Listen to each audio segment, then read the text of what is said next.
ओम नमः शिवाय। आस्था सागर YouTube channel में आपका स्वागत है।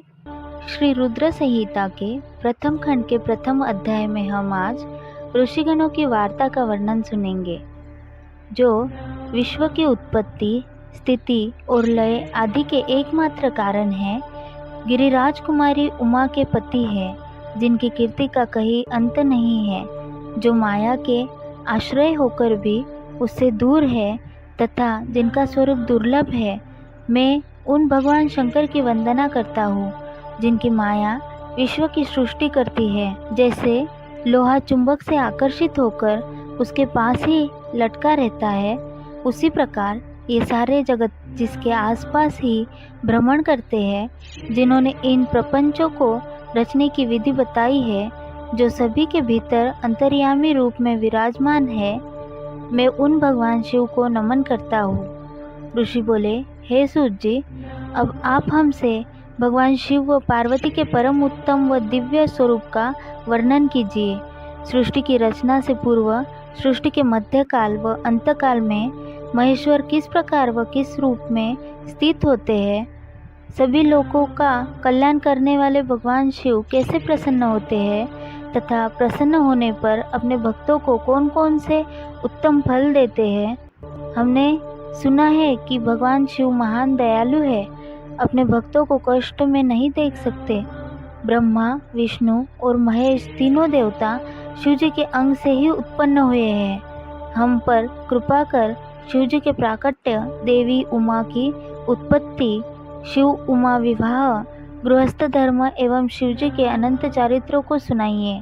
सूत जी बोले, हे ऋषियों, आप लोगों के प्रश्न पतित पावनी श्री गंगा जी के समान हैं। ये सुनने वालों, कहने वालों और पूछने वालों, इन तीनों को पवित्र करने वाले हैं। आपकी इस कथा को सुनने की आंतरिक इच्छा है, इसलिए आप धन्यवाद के पात्र हैं। ब्राह्मणों, भगवान शंकर का रूप साधु, राजसी और तामसी तीनों प्रकृति के मनुष्यों को सदा आनंद प्रदान करने वाला है। वे मनुष्य जिनके मन में कोई तृष्णा नहीं है, ऐसे ऐसे महात्म्य पुरुष भगवान शिव के गुणों का ज्ञान करते हैं, क्योंकि शिव की भक्ति मन और कानों को प्रिय लगने वाली और संपूर्ण मनोरथों को देने वाली है। हे ऋषियों, मैं आपके प्रश्नों के अनुसार ही शिव के चरित्रों का वर्णन करता हूँ। आप उसे आदरपूर्वक श्रवण करें।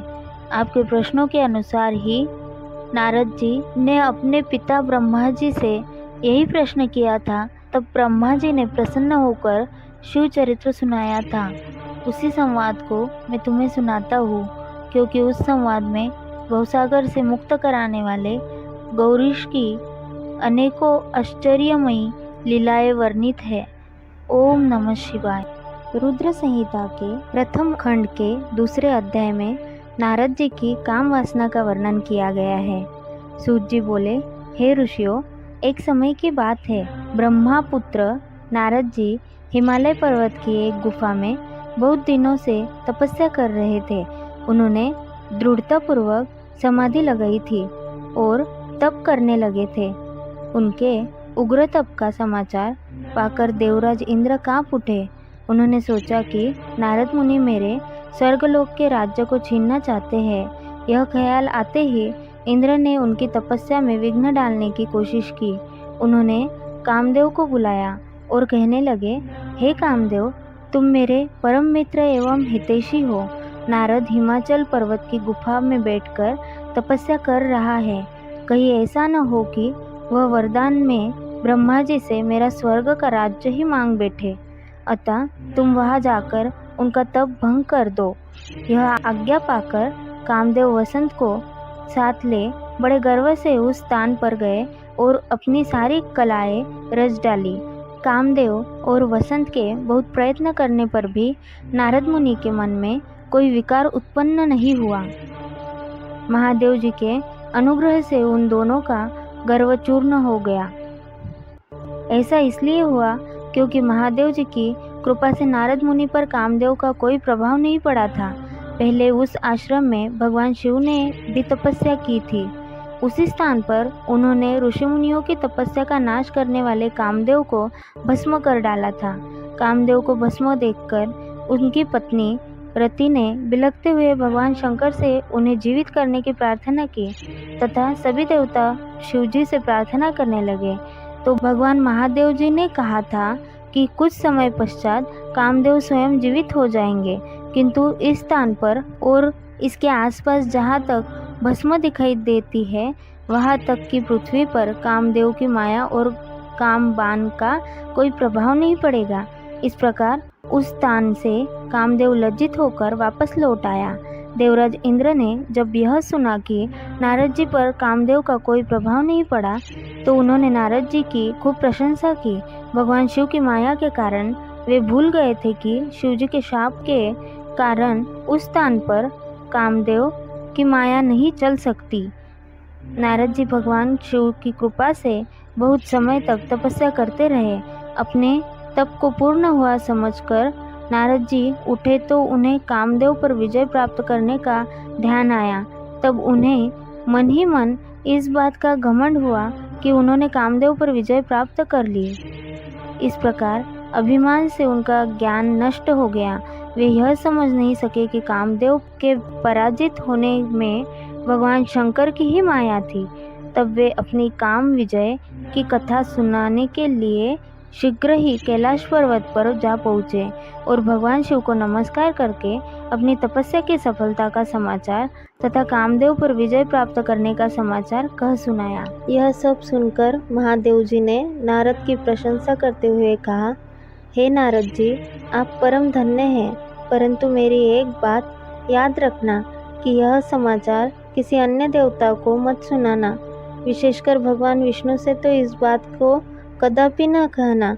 यह वृत्तांत सबसे छिपा कर रखने योग्य है। तुम मेरे प्रिय हो, इसलिए मैं तुम्हें यह आज्ञा देता हूँ कि यह बात किसी के सामने प्रकट मत करना। परंतु वे तो शिव की माया से मोहित हो चुके थे, इसलिए उनकी दी शिक्षा को ध्यान में न रखते हुए वे ब्रह्मलोक चले गए।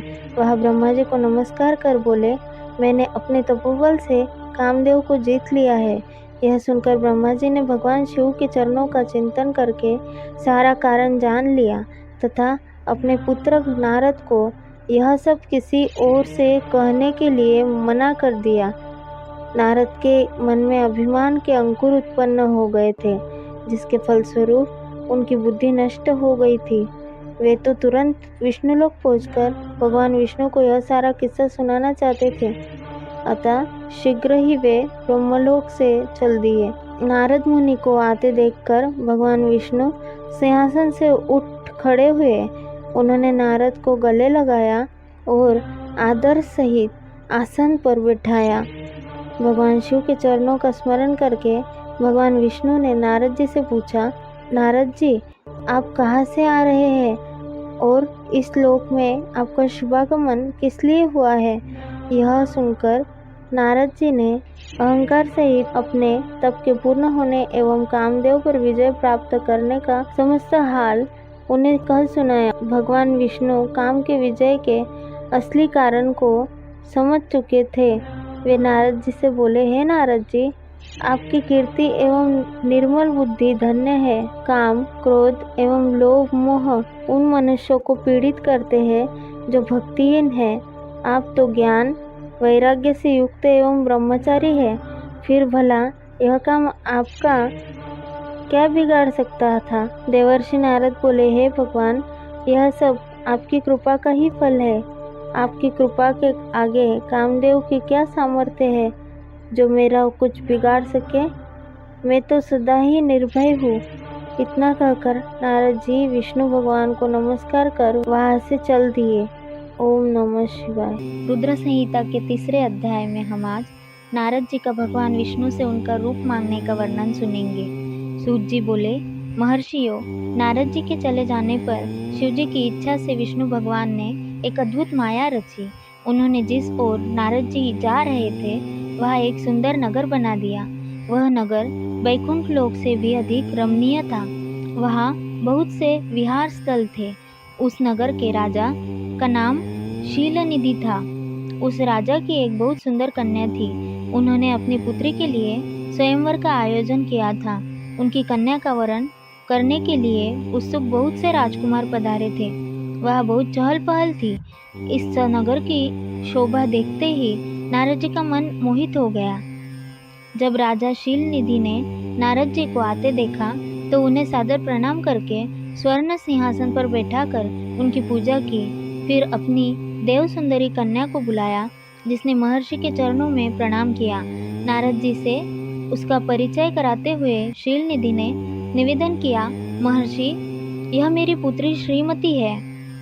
इसके स्वयंवर का आयोजन किया गया है। इस कन्या के गुण दोषों को बताने की कृपा कीजिए। राजा के ऐसे वचन सुनकर नारद जी बोले, राजन, आपकी कन्या साक्षात लक्ष्मी है। इसका भावी पति भगवान शिव के समान वैभवशाली, त्रिलोकजयी वीर तथा कामदेव को भी जीतने वाला होगा। ऐसा कहकर नारद मुनि वहां से चल दिए। शिव की माया के कारण वे काम के वशीभूत हो सोचने लगे कि राजकुमारी को कैसे प्राप्त करूं। स्वयंवर में आए सुंदर एवं वैभवशाली राजाओं को छोड़कर भला यह मेरा वरण कैसे करेगी। वे सोचने लगे कि नारियों को सौंदर्य बहुत प्रिय होता है। सौंदर्य को देखकर ही श्रीमती मेरा वरण कर सकती है। ऐसा विचार कर नारद जी फिर विष्णुलोक में जा पहुँचे और उन्हें राजा शीलनिधि की कन्या के स्वयंवर के बारे में बताया तथा उस कन्या के साथ विवाह करने की इच्छा व्यक्त की। उन्होंने भगवान विष्णु से प्रार्थना की कि वे अपना रूप उन्हें प्रदान करें ताकि श्रीमती उन्हें ही वरे। सूत जी कहते हैं, महर्षियों, नारद मुनि की ऐसी बात सुनकर भगवान मधुसूदन हंस पड़े और भगवान शंकर के प्रभाव का अनुभव करके उन्होंने इस प्रकार उत्तर दिया। भगवान विष्णु बोले, हे नारद, वहाँ आप अवश्य जाइए। मैं आपका हित उसी प्रकार करूँगा जिस प्रकार पीड़ित व्यक्ति का श्रेष्ठ वैद्य हो करता है, क्योंकि तुम मुझे विशेष प्रिय हो। ऐसा कहकर भगवान विष्णु ने नारद मुनि को वानर का मुख तथा शेष अंगों को अपना मनोहर रूप प्रदान कर दिया। तब नारद जी अत्यंत प्रसन्न होते हुए अपने को परम सुंदर समझकर शीघ्र ही स्वयंवर में आ गए और उस राज्य सभा में जा बैठे। उस सभा में रुद्रगण ब्राह्मण के रूप में बैठे हुए थे। नारद जी का वानर रूप केवल कन्या और रुद्रगणों को ही दिखाई दे रहा था। बाकी सबको नारद जी का वास्तविक रूप ही दिखाई दे रहा था।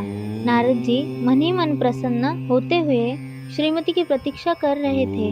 हे ऋषियों, वह कन्या हाथ में जयमाला लिए अपनी सखियों के साथ स्वयंवर में आई। उसके हाथों में सोने की सुंदर माला थी। वह शुभ लक्षणा राजकुमारी लक्ष्मी के समान अपूर्व शोभा पा रही थी।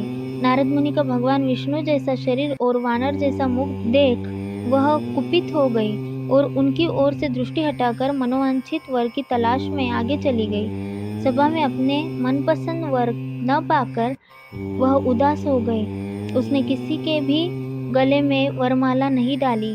तभी भगवान विष्णु राजा की वेशभूषा धारण कर वहां आ पहुँचे।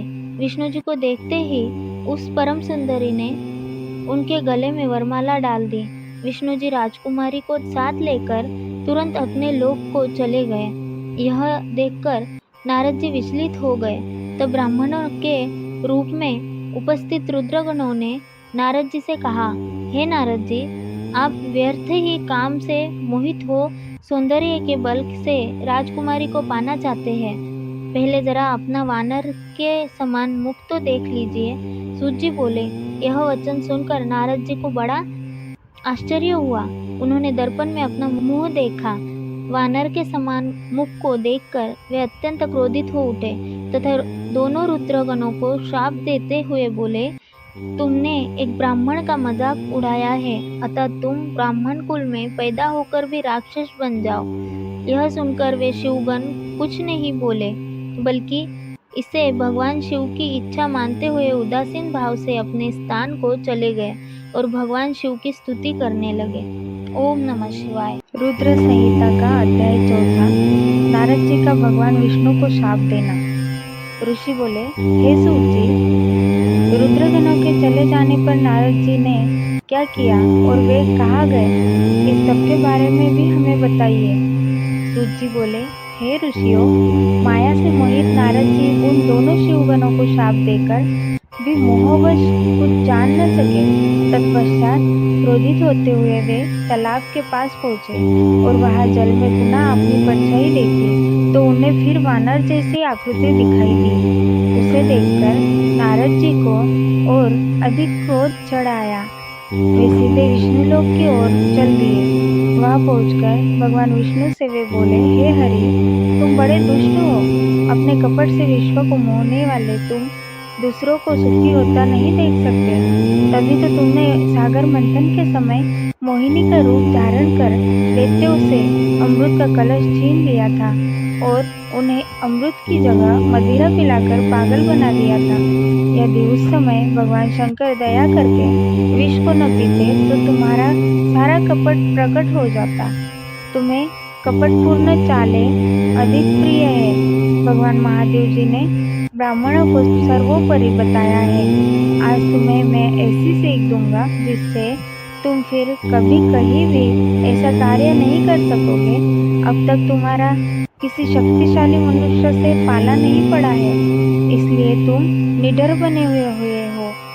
परंतु अब तुम्हें तुम्हारी करनी का पूरा फल मिलेगा। माया मोहित नारद जी क्रोध से खिन्न थे। वे भगवान विष्णु को शाप देते हुए बोले, विष्णु, तुमने स्त्री के लिए मुझे व्याकुल किया है। तुम सभी को मोह में डालते हो। तुमने राजा का रूप धारण करके मुझे छला था, इसलिए मैं तुम्हें शाप देता हूँ कि तुम्हारे जिस रूप ने कपटपूर्वक मुझे छला है, तुम्हें वही रूप मिले। तुम राजा होगे और इसी तरह स्त्री का वियोग भोगोगे जिस तरह मैं भोग रहा हूँ। तुमने जिन वानरों के समान मेरी आकृति बना दी है, वही वानर तुम्हारी सहायता करेंगे। तुम दूसरों को स्त्री वियोग का दुख देते हो, इसलिए तुम्हें भी यही दुख भोगना पड़ेगा। तुम्हारी स्थिति अज्ञान से मोहित मनुष्य जैसी हो जाएगी। अज्ञान से मोहित नारद जी का शाप विष्णु भगवान ने स्वीकार कर लिया। तत्पश्चात उन्होंने महालीला करने वाली मोहिनी माया को समाप्त कर दिया। माया के जाते ही नारद जी का खोया हुआ ज्ञान लौट आया और उनकी बुद्धि पहले की तरह हो गई। उनकी सारी व्याकुलता चली गई तथा मन में आश्चर्य उत्पन्न हो गया। यह सब जानकर नारद जी ने बहुत पछताने लगे और अपने को धिक्कारते हुए भगवान विष्णु के चरणों में गिर पड़े और उनसे क्षमा मांगने लगे। नारद जी कहने लगे कि मैंने अज्ञानवश होकर और माया के कारण आपको जो शाप दिया है वह झूठा हो जाए। भगवान, मेरी बुद्धि खराब हो गई थी जो मैंने आपके लिए बुरे वचन अपनी जबान से निकाले। मैंने बहुत बड़ा पाप किया है। हे प्रभु, मुझ पर कृपा कर मुझे ऐसा कोई उपाय बताइए जिससे मेरा सारा पाप नष्ट हो जाए। कृपया मुझे प्रायश्चित का तरीका बताइए। तब श्री विष्णु ने उन्हें उठाकर मधुरवाणी में कहा, हे महर्षि, आप दुखी न हो। आप मेरे श्रेष्ठ भक्त हैं, इसमें कोई संदेह नहीं है। नारद जी, आप चिंता मत कीजिए। आप परम धन्य हैं। आपने अहंकार के वशीभूत होकर भगवान शिव की आज्ञा का पालन नहीं किया था, इसलिए उन्होंने भी आपका गर्व नष्ट करने के लिए यह लीला रची थी। वे निर्गुण और निर्विकार है और सत, रज और तम आदि गुणों से परे है। उन्होंने अपनी माया से ब्रह्मा, विष्णु और महेश तीनों रूपों को प्रकट किया है। निर्गुण अवस्था में उन्हीं का नाम शिव है। वे ही परमात्मा, महेश्वर, परब्रह्म, अविनाशी, अनंत और महादेव नामों से जाने जाते हैं। उन्हीं की आज्ञा से ब्रह्मा जी जगत के सृष्टा हुए हैं। मैं तीनों लोकों का पालन करता हूँ और शिवजी रुद्र रूप में सबका संहार करते हैं। वे शिव स्वरूप सबके साक्षी है। वे माया से भिन्न और निर्गुण है। वे अपने भक्तों पर सदा दया करते हैं। मैं तुम्हें समस्त पापों का नाश करने वाला, भोग एवं मोक्ष प्रदान करने वाला उपाय बताता हूँ। अपने सारे शकों एवं चिंताओं को त्याग कर भगवान शंकर की यश और कीर्ति का गुणगान करो और सदा अनन्य भाव से शिवजी के शतनाम स्तोत्र का पाठ करो, उनकी उपासना करो तथा प्रतिदिन उनकी पूजा अर्चना करो। जो मनुष्य शरीर, मन और वाणी द्वारा भगवान शिव की उपासना करते हैं उन्हें पंडित या ज्ञानी कहा जाता है। जो मनुष्य शिव जी की भक्ति करते हैं उन्हें संसार रूपी भवसागर से तत्काल मुक्ति मिल जाती है। जो लोग पाप रूपी दावानल से पीड़ित है उन्हें शिव नाम रूपी अमृत का पान करना चाहिए।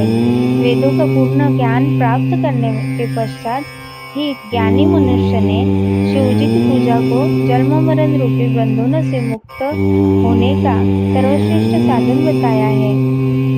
इसलिए आज से ही रोज भगवान शिव की कथा सुनो और कहा करो तथा उनका पूजन किया करो।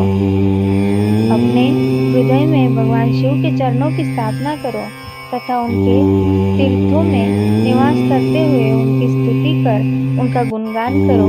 इसके बाद नारद जी, तुम मेरी आज्ञा से अपने मनोरथ की सिद्धि के लिए ब्रह्मलोक जाना। वहाँ अपने पिता ब्रह्मा जी की स्तुति करके उनसे शिव महिमा के बारे में पूछना। ब्रह्मा जी शिव भक्तों में श्रेष्ठ है, वे तुम्हें भगवान शंकर का महात्म्य और शतनाम स्तोत्र अवश्य सुनाएंगे। आज से तुम शिव भक्ति में लीन हो जाओ, वे अवश्य तुम्हारा कल्याण करेंगे। यह कहकर विष्णु जी अंतर्धान हो गए। ओम नमः शिवाय। आस्था सागर यूट्यूब चैनल में आपका स्वागत है। अध्याय 5वां, नारद जी का शिव तीर्थों में भ्रमण व ब्रह्मा जी से प्रश्न। सूत जी बोले, महर्षियों, भगवान श्रीहरि के अंतर्धान हो जाने पर मुनिश्रेष्ठ नारद शिवलिंगों का भक्तिपूर्वक दर्शन करने के लिए निकल गए। इस प्रकार भक्ति मुक्ति देने वाले अनेक शिवलिंगों के उन्होंने दर्शन किए। जब उन रुद्रगणों ने नारद जी को वहां देखा तो वे दोनों गण अपने शाप की मुक्ति के लिए उनके चरणों पर गिर पड़े और उनसे प्रार्थना करने लगे कि वे उनका उद्धार करें। नारद मुने, हम आपके अपराधी हैं। राजकुमारी श्रीमती के स्वयंवर में आपका मन माया से मोहित था। उस समय भगवान शिव की प्रेरणा से आपने हमें शाप दे दिया था। अब आप हमारी जीवन रक्षा का उपाय कीजिए। हमने अपने कर्मों का फल भोग लिया हो। कृपा कर हम पर प्रसन्न होकर हमें शाप मुक्त कीजिए। नारद जी ने कहा, हे रुद्रगणों, आप महादेव के गण हैं एवं सभी के लिए आदरणीय हैं। उस समय भगवान शिव की इच्छा से मेरी बुद्धि भ्रष्ट हो गई थी, इसलिए मोहवश मैंने आपको शाप दे दिया था। आप लोग मेरे इस अपराध को क्षमा कर दें, परंतु मेरा वचन झूठा नहीं हो सकता, इसलिए मैं आपको शाप से मुक्ति का उपाय बताता हूँ। मुनिवर विश्रवा के वीर्य द्वारा तुम एक राक्षसी के गर्भ में जन्म लोगे। समस्त दिशाओं में रावण और कुंभकर्ण के नाम से प्रसिद्धि पाओगे। राक्षस राज का पद प्राप्त करोगे। तुम बलवान व वैभव से युक्त होगे। तुम्हारा प्रताप सभी लोकों में फैलेगा। समस्त ब्रह्मांड के राजा होकर भी भगवान शिव के परम भक्तों में होगे। भगवान शिव के ही दूसरे स्वरूप श्री विष्णु के अवतार के हाथों से मृत्यु पाकर तुम्हारा उद्धार होगा तथा फिर अपने पद पर प्रतिष्ठित हो जाओगे। सूत जी कहने लगे कि इस प्रकार नारद जी का कथन सुनकर वे दोनों रुद्रगण प्रसन्न होते हुए वहां से चले गए और नारद जी भी आनंद से सराबोर हो मन ही मन शिव जी का ध्यान करते हुए शिव तीर्थों का दर्शन करने लगे। इसी प्रकार भ्रमण करते करते वे शिव की प्रिय नगरी काशीपुरी में पहुँचे और काशीनाथ का दर्शन कर उनकी पूजा उपासना की। श्री नारद जी शिव जी की भक्ति में डूबे उनका स्मरण करते हुए ब्रह्मलोक को चले गए।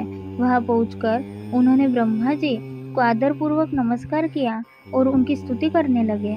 उस समय उनका हृदय शुद्ध हो चुका था और उनके हृदय में शिव जी के प्रति भक्ति भावना ही थी और कुछ नहीं। नारद जी बोले, हे पितामह, आप तो परब्रह्म परमात्मा के स्वरूप को अच्छी प्रकार से जानते हो। आपकी कृपा से मैंने भगवान विष्णु के महात्म्य का ज्ञान प्राप्त किया है एवं भक्ति मार्ग, ज्ञान मार्ग, तपो मार्ग, दान मार्ग तथा तीर्थ मार्ग के बारे में जाना है, परंतु मैं शिव तत्व के ज्ञान को अभी तक नहीं जान पाया हूँ।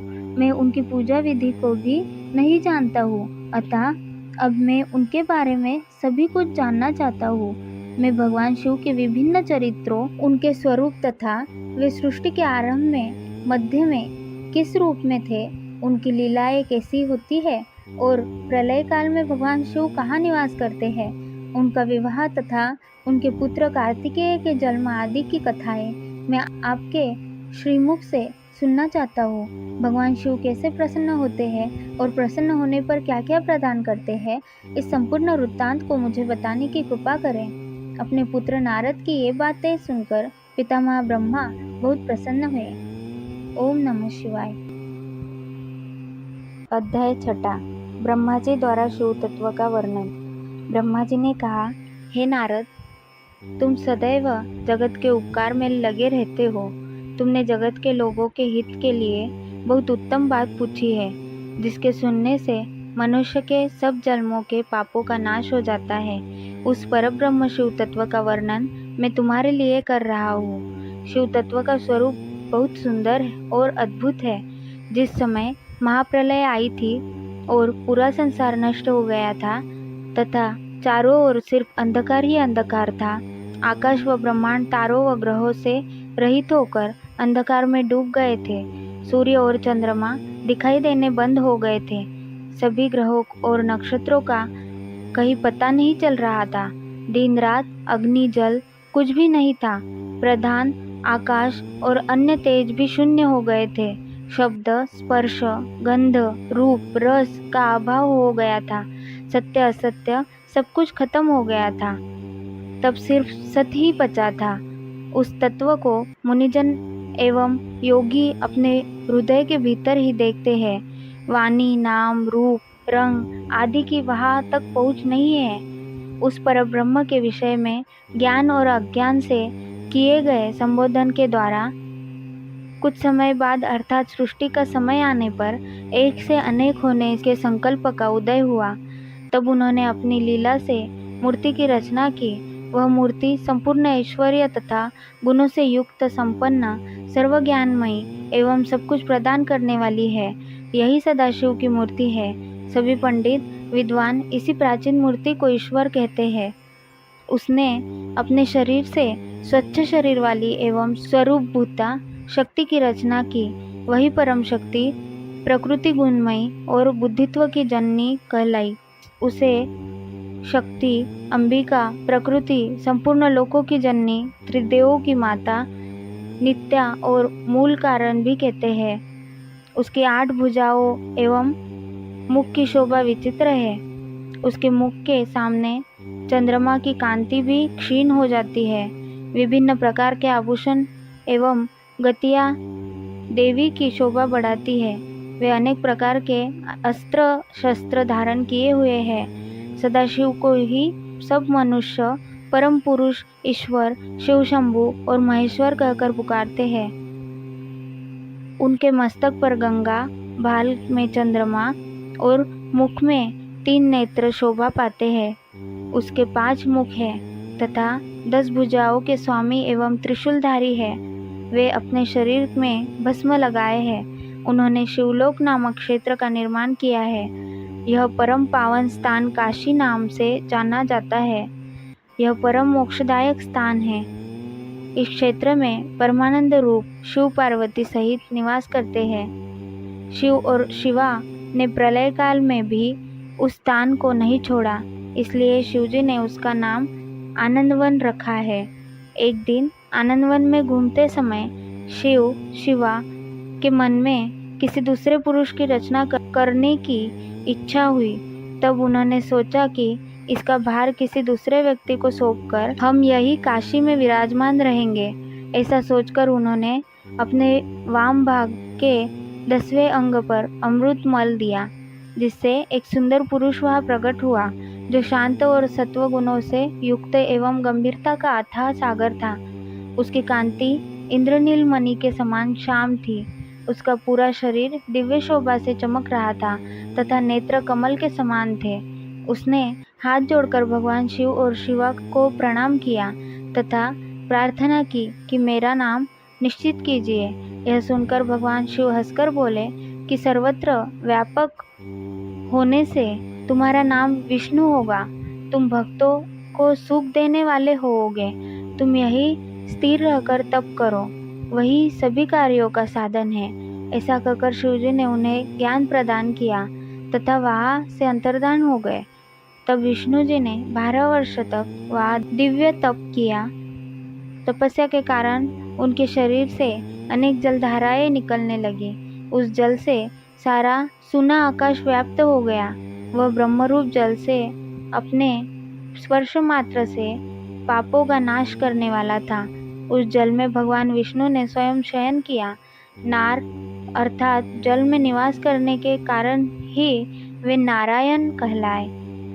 तभी से उन महात्मा से सब तत्वों की उत्पत्ति हुई। पहले प्रकृति से महान और उससे 3 गुण उत्पन्न हुए तथा उनसे अहंकार उत्पन्न हुआ। उससे शब्द, स्पर्श, रूप, रस और गंध एवं 5 भूत प्रकट हुए।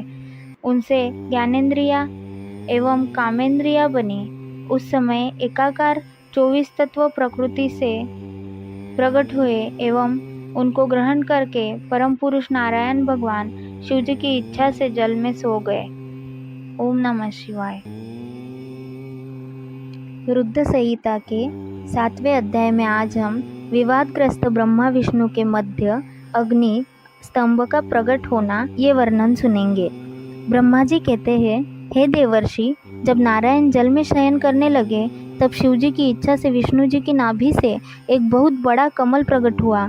उसमें असंख्य नाल दंड थे। वह पीले रंग का था और उसकी ऊंचाई भी कई योजन थी। कमल सुंदर, अद्भुत और संपूर्ण तत्वों से युक्त था। वह रमणीय और पुण्य दर्शनों के योग्य था। तत्पश्चात भगवान शिव ने मुझे अपने दाहिने अंग से उत्पन्न किया। उन महेश्वर ने अपनी माया से मोहित कर नारायण देव के नाभि कमल में मुझे डाल दिया और लीलापूर्वक मुझे प्रकट किया।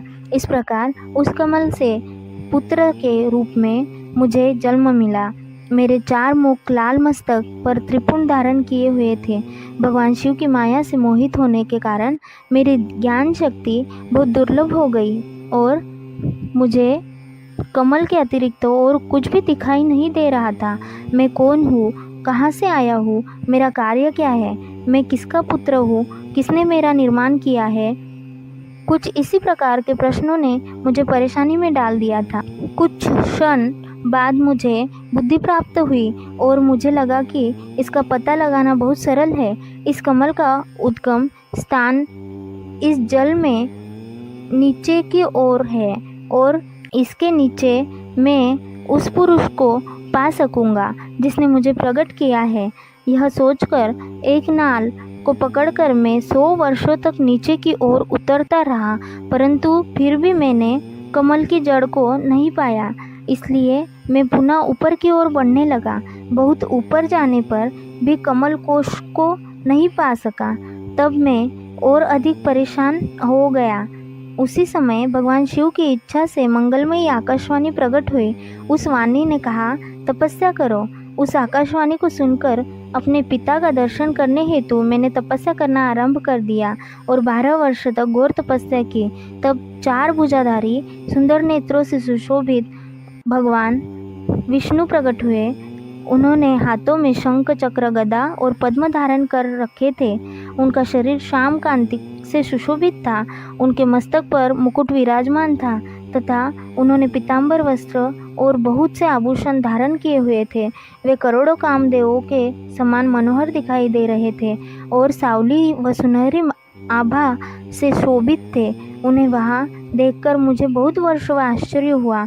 भगवान शिव की लीला से हम दोनों में विवाद छिड़ गया कि हम में बड़ा कौन है।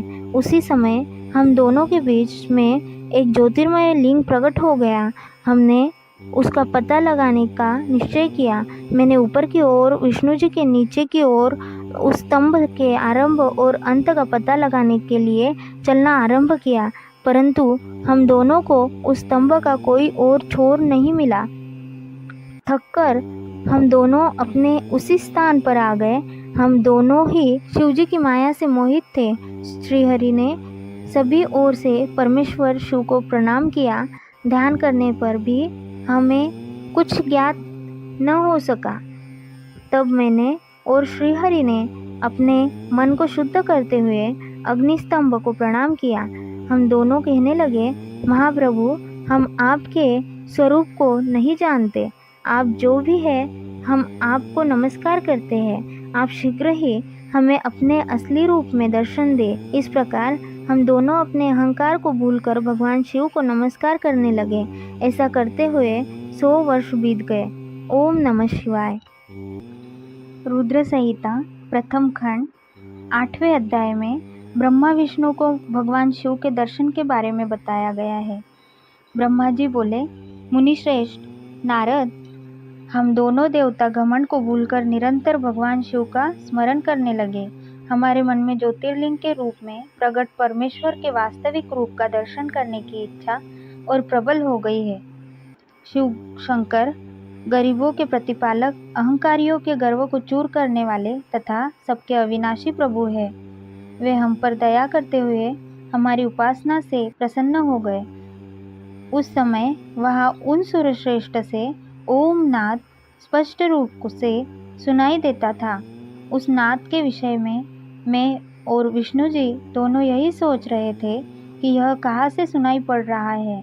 उन्होंने लिंग के दक्षिण भाग में सनातन आदि वर्ण अकार का दर्शन किया, उत्तर भाग में उकार का, मध्य भाग में मकार का और अंत में ओम नाद का साक्षात दर्शन एवं अनुभव किया।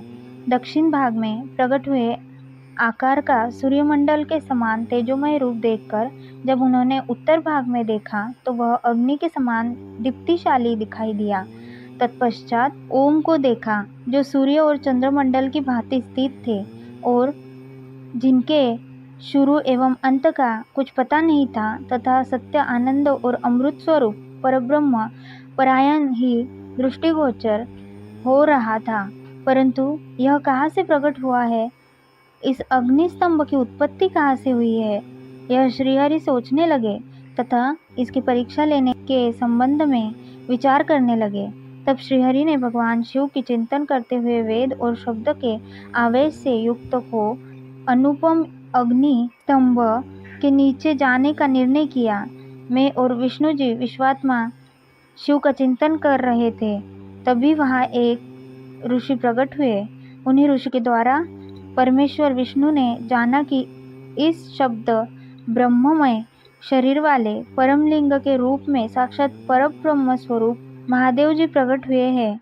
ये चिंता रहित रुद्र है। परब्रह्म परमात्मा शिव का वाचक प्रणव ही है। वह एक सत्य परम कारण, आनंद, अकृत, परात्पर और परब्रह्म है। प्रणव के पहले अक्षर अकार से जगत के बीजभूत अर्थात ब्रह्मा जी का बोध होता है। दूसरे अक्षर उकार से सभी के कारण श्रीहरि विष्णु का बोध होता है।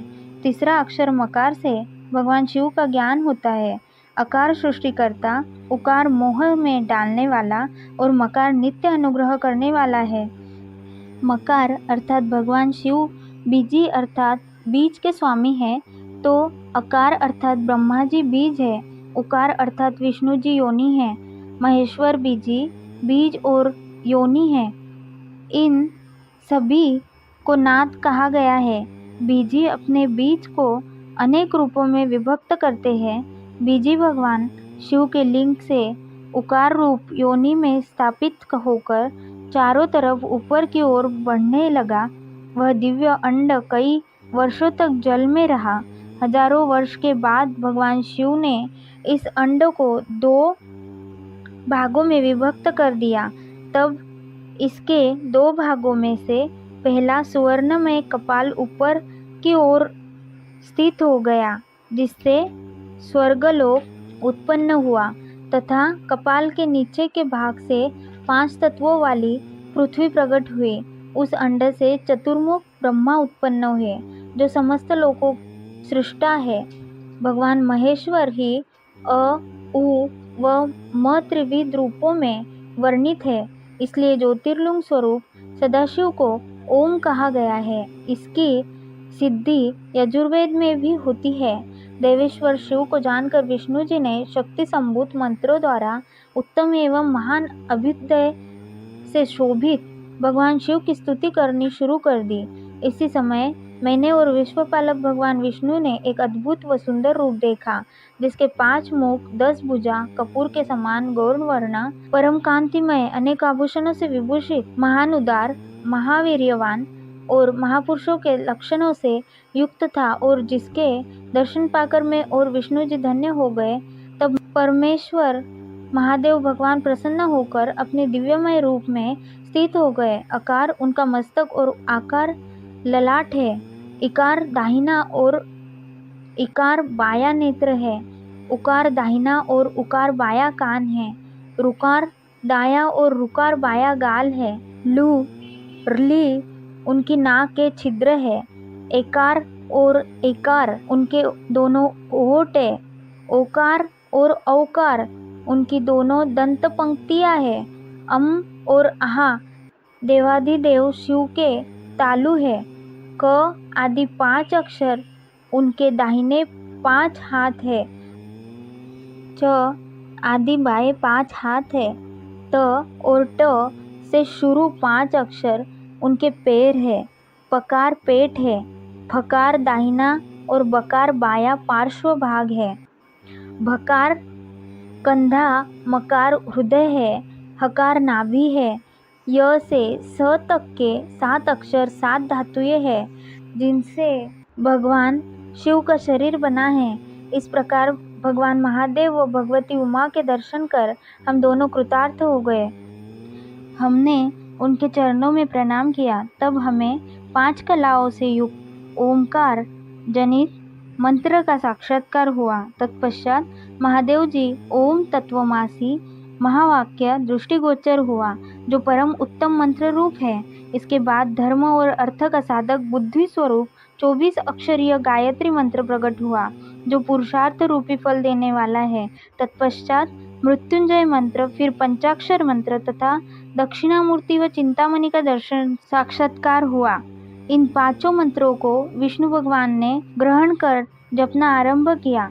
ईशो के मुकुटमणि ईशान है, जो पुरातत्व पुरुष है, हृदय को प्रिय लगने वाले, जिनके चरण सुंदर है, जो सांप को आभूषण के रूप में धारण करते हैं, जिनके पैर व नेत्र सभी ओर है, जो मुझ ब्रह्मा के अधिपति, कल्याणकारी व तथा सृष्टि पालन एवं संहार करने वाले हैं। उन वरदायक शिव की मेरे साथ भगवान विष्णु ने प्रिय वचनों द्वारा संतुष्ट चित्त से स्तुति की। ओम नमः शिवाय। रुद्र संहिता के प्रथम खंड के 9वें अध्याय में देवी उमा एवं भगवान शिव का प्रागट्य एवं उपदेश देना देखेंगे। ब्रह्मा जी बोले, नारद, भगवान विष्णु द्वारा की गई अपनी स्तुति सुनकर कल्याणमयी शिव बहुत प्रसन्न हुए और देवी उमा सहित वहाँ प्रकट हो गए। भगवान शिव के 5 मुख थे और हर मुख में 3-3 नेत्र थे। मस्तक में चंद्रमा, सिर पर जटा तथा संपूर्ण अंगों में विभूति लगा रखी थी। 10 भुजा वाले गले में नीलकंठ आभूषणों से विभूषित और माथे पर भस्म का त्रिपुंड लगाए थे। उनका यह रूप मन को मोहित करने वाला और परम आनंदमय था। महादेव जी के साथ भगवती उमा ने भी हमें दर्शन दिए। उनको देखकर मैंने और विष्णु जी ने पुनः उनकी स्तुति करनी शुरू कर दी। तब पापों का नाश करने वाले तथा अपने भक्तों पर सदा कृपा दृष्टि रखने वाले महेश्वर ने मुझे और भगवान विष्णु को श्वास से वेद का उपदेश दिया। तत्पश्चात उन्होंने हमें गुप्त ज्ञान प्रदान किया। वेद का ज्ञान प्राप्त कर कृतार्थ हुए विष्णु जी और मैंने भगवान शिव और देवी के सामने अपने दोनों हाथ जोड़कर नमस्कार किया तथा प्रार्थना की। विष्णु जी ने पूछा, हे देव, आप किस प्रकार प्रसन्न होते हैं तथा किस प्रकार आपकी पूजा और ध्यान करना चाहिए? कृपया कर हमें इसके बारे में बताएं तथा सदुपदेश देकर धन्य करें। ब्रह्मा जी कहते हैं, नारद, इस प्रकार श्रीहरि की यह बात सुनकर अत्यंत प्रसन्न हुए।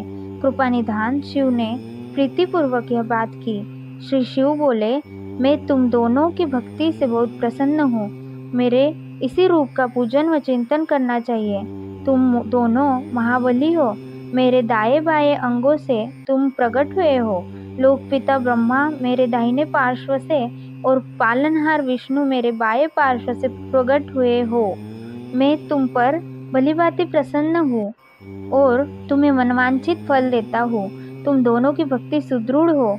मेरी आज्ञा का पालन करते हुए ब्रह्मा जी आप जगत की रचना करें तथा भक्त विष्णु जी आप इस जगत का पालन करें। भगवान विष्णु बोले, प्रभु, यदि आपके हृदय में हमारी भक्ति से प्रीति उत्पन्न हुई है और आप हम पर प्रसन्न होकर हमें वर देना चाहते हैं, तो हम यही वर मांगते हैं कि हमारे हृदय में सदैव आपकी अनन्य एवं अविचल भक्ति बनी रहे। ब्रह्मा जी बोले, नारद, विष्णु जी की यह बात सुनकर भगवान शंकर प्रसन्न हुए। तब हमने दोनों हाथ जोड़कर उन्हें प्रणाम किया। शिव जी कहते हैं, मैं सृष्टि, पालन और संहार का करता हूँ। मेरा स्वरूप सगुण और निर्गुण है। मैं ही सच्चिदानंद निर्विकार परब्रह्म और परमात्मा हूँ। सृष्टि की रचना, रक्षा और प्रलय रूप गुणों के कारण मैं ही ब्रह्मा, विष्णु और रुद्र नाम धारण कर तीनों रूपों में विभक्त हुआ हूँ। मैं भक्तवत्सल हूँ और भक्तों की प्रार्थना को सदैव पूरी करता हूँ। मेरे इसी अंश से रुद्र की उत्पत्ति होगी। पूजा की विधि विधान की दृष्टि से हमने कोई अंतर नहीं होगा। विष्णु, ब्रह्मा और रुद्र तीनों एक रूप होंगे। इनमें भेद नहीं है। इनमें जो भेद मानेगा वह घोर नरक को भोगेगा। मेरा शिवरूप सनातन है तथा सभी का मूलभूत रूप है। यह सत्य, ज्ञान एवं अनंत ब्रह्म है। ऐसा जानकर मेरे यथार्थ स्वरूप का दर्शन करना चाहिए। मैं स्वयं ब्रह्मा जी की भ्रुकुटी से प्रकट होऊंगा। ब्रह्मा जी, आप सृष्टि के निर्माता बनो। श्री हरि विष्णु इसका पालन करें तथा मेरे अंश से प्रकट होने वाले रुद्र प्रलय करने वाले हैं। उमा नाम से विख्यात परमेश्वरी प्रकृति देवी है। इन्हीं की शक्तिभूता वाग्देवी सरस्वती ब्रह्मा जी की अर्धांगिनी होंगी और दूसरी देवी जो प्रकृति देवी से उत्पन्न होंगी लक्ष्मी रूप में विष्णु जी की शोभा बढ़ाएंगी तथा काली नाम से जो तीसरी शक्ति उत्पन्न होगी वह मेरे अंशभूत रुद्रदेव को प्राप्त होंगी। कार्य सिद्धि के लिए ज्योति रूप में प्रकट होंगी। उनका कार्य सृष्टि, पालन और संहार का संपादन है। मैं ही सृष्टि, पालन और संहार करने वाले रज आदि 3 गुणों द्वारा ब्रह्मा, विष्णु और रुद्र नाम से प्रसिद्ध हो 3 रूपों में प्रकट होता हूँ। तीनों लोकों का पालन करने वाले श्री हरि अपने भीतर तमोगुण और बाहर सत्वगुण धारण करते हैं। त्रिलोक का संहार करने वाले रुद्रदेव भीतर सत्वगुण और बाहर तमोगुण धारण करते हैं तथा त्रिभुवन की सृष्टि करने वाले ब्रह्मा जी बाहर और भीतर से रजोगुणी हैं। इस प्रकार ब्रह्मा, विष्णु तथा रुद्र तीनों देवताओं में गुण है तो शिव गुणातीत माने जाते हैं। हे विष्णु, तुम मेरी आज्ञा से सृष्टि का प्रसन्नता पूर्वक पालन करो। ऐसा करने से तुम तीनों लोकों में पूजनीय होगे। ओम नमः शिवाय। रुद्र संहिता का प्रथम खंड का अध्याय 10वां। श्री हरि को सृष्टि की रक्षा का भार एवं त्रिदेव को आयुर्बल देना। परमेश्वर शिव बोले, हे उत्तम व्रत का पालन करने वाले विष्णु, तुम सर्वदा सब लोकों में पूजनीय और मान्य होंगे। ब्रह्मा जी के द्वारा रचे लोक में कोई दुख या संकट होने पर दुखों और संकटों का नाश करने के लिए तुम सदा तत्पर रहना। तुम अनेकों अवतार ग्रहण कर जीवों का कल्याण कर अपनी कीर्ति का विस्तार करोगे। मैं तुम्हारे कार्यों में तुम्हारी सहायता करूँगा और तुम्हारे शत्रुओं का नाश करूँगा। तुम में और रुद्र में कोई अंतर नहीं है। तुम एक दूसरे के पूरक हो। जो मनुष्य रुद्र का भक्त होकर तुम्हारी निंदा करेगा उसका पुण्य नष्ट हो जाएगा और उसे नरक भोगना पड़ेगा। मनुष्य को तुम भोग और मोक्ष प्रदान करने वाले और उनके परम पूज्य देव होकर उनका निग्रह, अनुग्रह आदि करोगे। ऐसा कहकर भगवान शिव ने मेरा हाथ विष्णु जी के हाथ में देकर कहा, तुम संकट के समय सदा इनकी सहायता करना तथा सभी को भोग और मोक्ष प्रदान करना तथा सभी मनुष्यों की कामनाओं को पूरा करना। तुम्हारी शरण में आने वाले मनुष्य को मेरा आश्रय भी मिलेगा तथा हम में भेद करने वाला मनुष्य नरक में जाएगा। ब्रह्मा जी कहते हैं, देवर्षि नारद, भगवान शिव का यह वचन सुनकर मैंने और भगवान विष्णु ने महादेव जी को प्रणाम कर धीरे से कहा, हे करुणानिधि भगवान शंकर, मैं आपकी आज्ञा मानकर सब कार्य करूँगा। मेरा जो भक्त आपकी निंदा करे उसे आप नरक प्रदान करें। आपका भक्त मुझे अत्यंत प्रिय है। महादेव जी बोले, अब ब्रह्मा विष्णु और रुद्र के आयुर्बल को सुनो। 4000 युग का ब्रह्मा का एक दिन होता है और 4000 युग की एक रात होती है। 30 दिन का एक महीना और 12 महीनों का एक वर्ष होता है। इस प्रकार के वर्ष प्रमाण से ब्रह्मा की 100 वर्ष की आयु होती है और ब्रह्मा का एक वर्ष विष्णु का एक दिन होता है। वह भी इसी प्रकार से 100 वर्ष जिएंगे तथा विष्णु का एक वर्ष रुद्र के एक दिन के बराबर होता है और वह भी इसी क्रम से 100 वर्ष तक स्थित रहेंगे। तब शिव के मुख से एक ऐसा श्वास प्रकट होता है जिसमें उनके 21,600 दिन और रात होते हैं। उनके 6 बार सांस अंदर लेने और छोड़ने का एक पल और 8 घड़ी और 60 घड़ी का एक दिन होता है। उनके सांसों की कोई संख्या नहीं है, इसलिए वे अक्षय है। अतः तुम मेरी आज्ञा से सृष्टि का निर्माण करो। उनके वचनों को सुनकर विष्णु जी ने उन्हें प्रणाम करते हुए कहा कि आपकी आज्ञा मेरे लिए शिरोधार्य है। यह सुनकर भगवान शिव ने उन्हें आशीर्वाद दिया और अंतर्धान हो गए। उसी समय से लिंग पूजा आरंभ हो गई। ओम नमः शिवाय। रुद्र संहिता के प्रथम खंड के 11वें अध्याय में शिव पूजन की विधि तथा फल प्राप्ति के बारे में बताया गया है। ऋषि बोले, हे सूत जी, अब आप हम पर कृपा कर हमें ब्रह्मा जी व नारद के संवादों के अनुसार शिव पूजन की विधि बताइए, जिससे भगवान शिव प्रसन्न होते हैं। ब्राह्मण, क्षत्रिय, वैश्य और शूद्र आदि चारों वर्णों को शिव पूजन किस प्रकार करना चाहिए, आपने व्यास जी के मुख से जो सुना हो कृपया हमें बताइए। महर्षियों के ये वचन सुनकर सूत जी ने ऋषियों द्वारा पूछे गए प्रश्नों का उत्तर देते हुए कहना आरंभ किया। सूत जी बोले, हे मुनीश्वर, जैसा आपने पूछा है वह बड़े रहस्य की बात है। मैंने इसे जैसा सुना है उसे मैं अपनी बुद्धि के अनुसार आपको सुना रहा हूँ। पूर्व काल में व्यास जी ने सनत कुमार जी से यही प्रश्न किया था। फिर उपमन्यु जी ने भी इसे सुना था और इसे भगवान श्री कृष्ण को सुनाया था। वही सब मैं अब ब्रह्मा नारद संवाद के रूप में आपको बता रहा हूँ। ब्रह्मा जी ने कहा, भगवान शिव की भक्ति सुखमय, निर्मल एवं सनातन रूप है तथा समस्त मनवांछित फल को देने वाली है। यह दरिद्रता, रोग, दुख तथा शत्रु द्वारा दी गई पीड़ा का नाश करने वाली है। जब तक मनुष्य भगवान शिव का पूजन नहीं करता और उनकी शरण में नहीं जाता, तब तक ही उसे दरिद्रता, दुख, रोग और शत्रुजनित पीड़ा, ये चारों प्रकार के पाप दुखी करते हैं। भगवान शिव की पूजा करते ही ये दुख समाप्त हो जाते हैं और अक्षय सुखों की प्राप्ति होती है। वह सभी भोगों को प्राप्त कर अंत में मोक्ष प्राप्त करता है। शिव जी का पूजन करने वालों को धन, संतान और सुख की प्राप्ति होती है। ब्राह्मण, क्षत्रिय, वैश्य और शूद्रों को सभी कामनाओं तथा प्रयोजनों की सिद्धि के लिए विधि अनुसार पूजा उपासना करनी चाहिए। ब्रह्म मुहूर्त में उठकर गुरु तथा शिव का स्मरण करके तीर्थों का चिंतन एवं भगवान विष्णु का ध्यान करें। फिर मेरा स्मरण चिंतन करके स्तोत्र पाठ पूर्वक शंकर जी का विधि पूर्वक नाम ले। तत्पश्चात उठकर शौच क्रिया करने के लिए दक्षिण दिशा में जाए तथा मलमूत्र त्याग करे। ब्राह्मण गुदा की शुद्धि के लिए उसमें 5 बार शुद्ध मिट्टी का लेप करे और धोए। क्षत्रिय 4 बार, वैश्य 3 बार और शूद्र 2 बार यही क्रम करे। तत्पश्चात बाएं हाथ में 10 बार और दोनों हाथों में 7 बार मिट्टी लगाकर धोए। प्रत्येक पैर में 3-3 बार मिट्टी लगाए। स्त्रियों को भी इसी प्रकार क्रम करते हुए शुद्ध मिट्टी से हाथ पैर धोने चाहिए। ब्राह्मण को 12 अंगुल, क्षत्रिय को 11, वैश्य को 10 और शूद्र को 9 अंगुल की दातुन करनी चाहिए।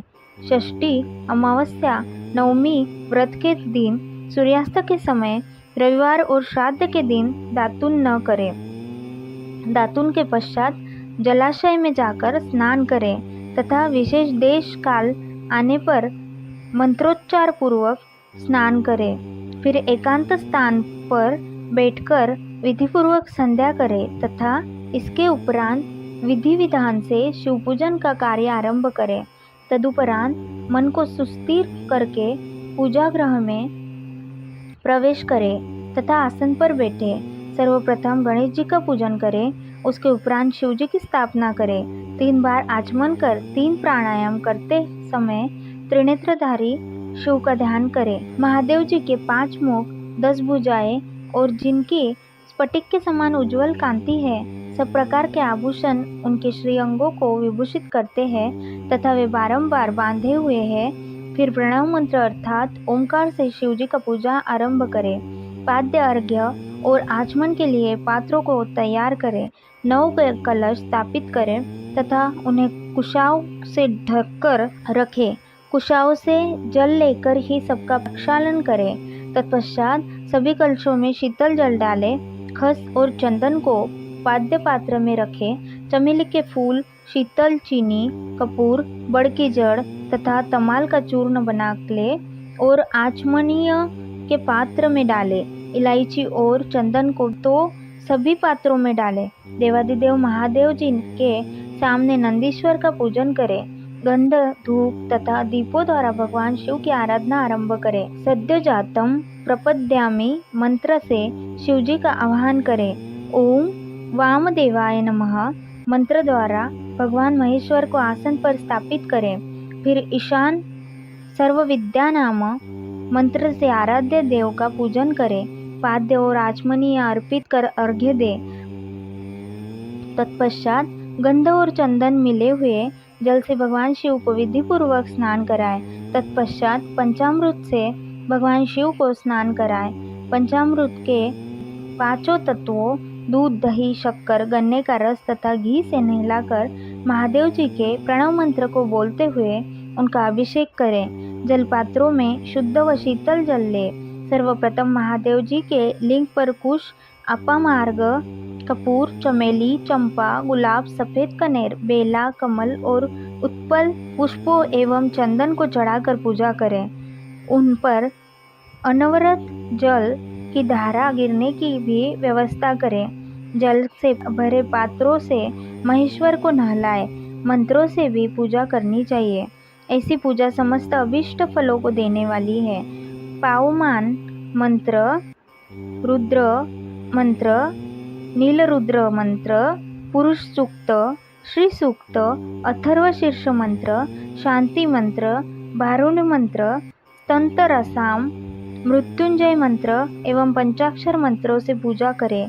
शिवलिंग पर 1 सहस्त्र या 100 जलधाराएं गिराने की व्यवस्था करें। स्फटिक के समान निर्मल, अविनाशी, सर्वलोकोमय परम देव जो आरंभ और अंत से हीन तथा रोगियों के औषधि के समान है, जिन्हें शिव के नाम से पहचाना जाता है एवं जो शिवलिंग के रूप में विख्यात है, उन भगवान शिव के मस्तक पर धूप, दीप, नैवेद्य और तांबूल आदि मंत्रों द्वारा अर्पित करें। अर्घ्य देकर भगवान शिव के चरणों में फूल अर्पित करें। फिर महेश्वर को प्रणाम कर आत्मा से शिव जी की आराधना करें और प्रार्थना करते समय हाथ में फूल ले भगवान शिव से क्षमा याचना करते हुए कहे, हे कल्याणकारी शिव, मैंने अनजाने में अथवा जानबूझकर जो जप तप पूजा आदि सत्कर्म किए हो, आपकी कृपा से वे सफल हो।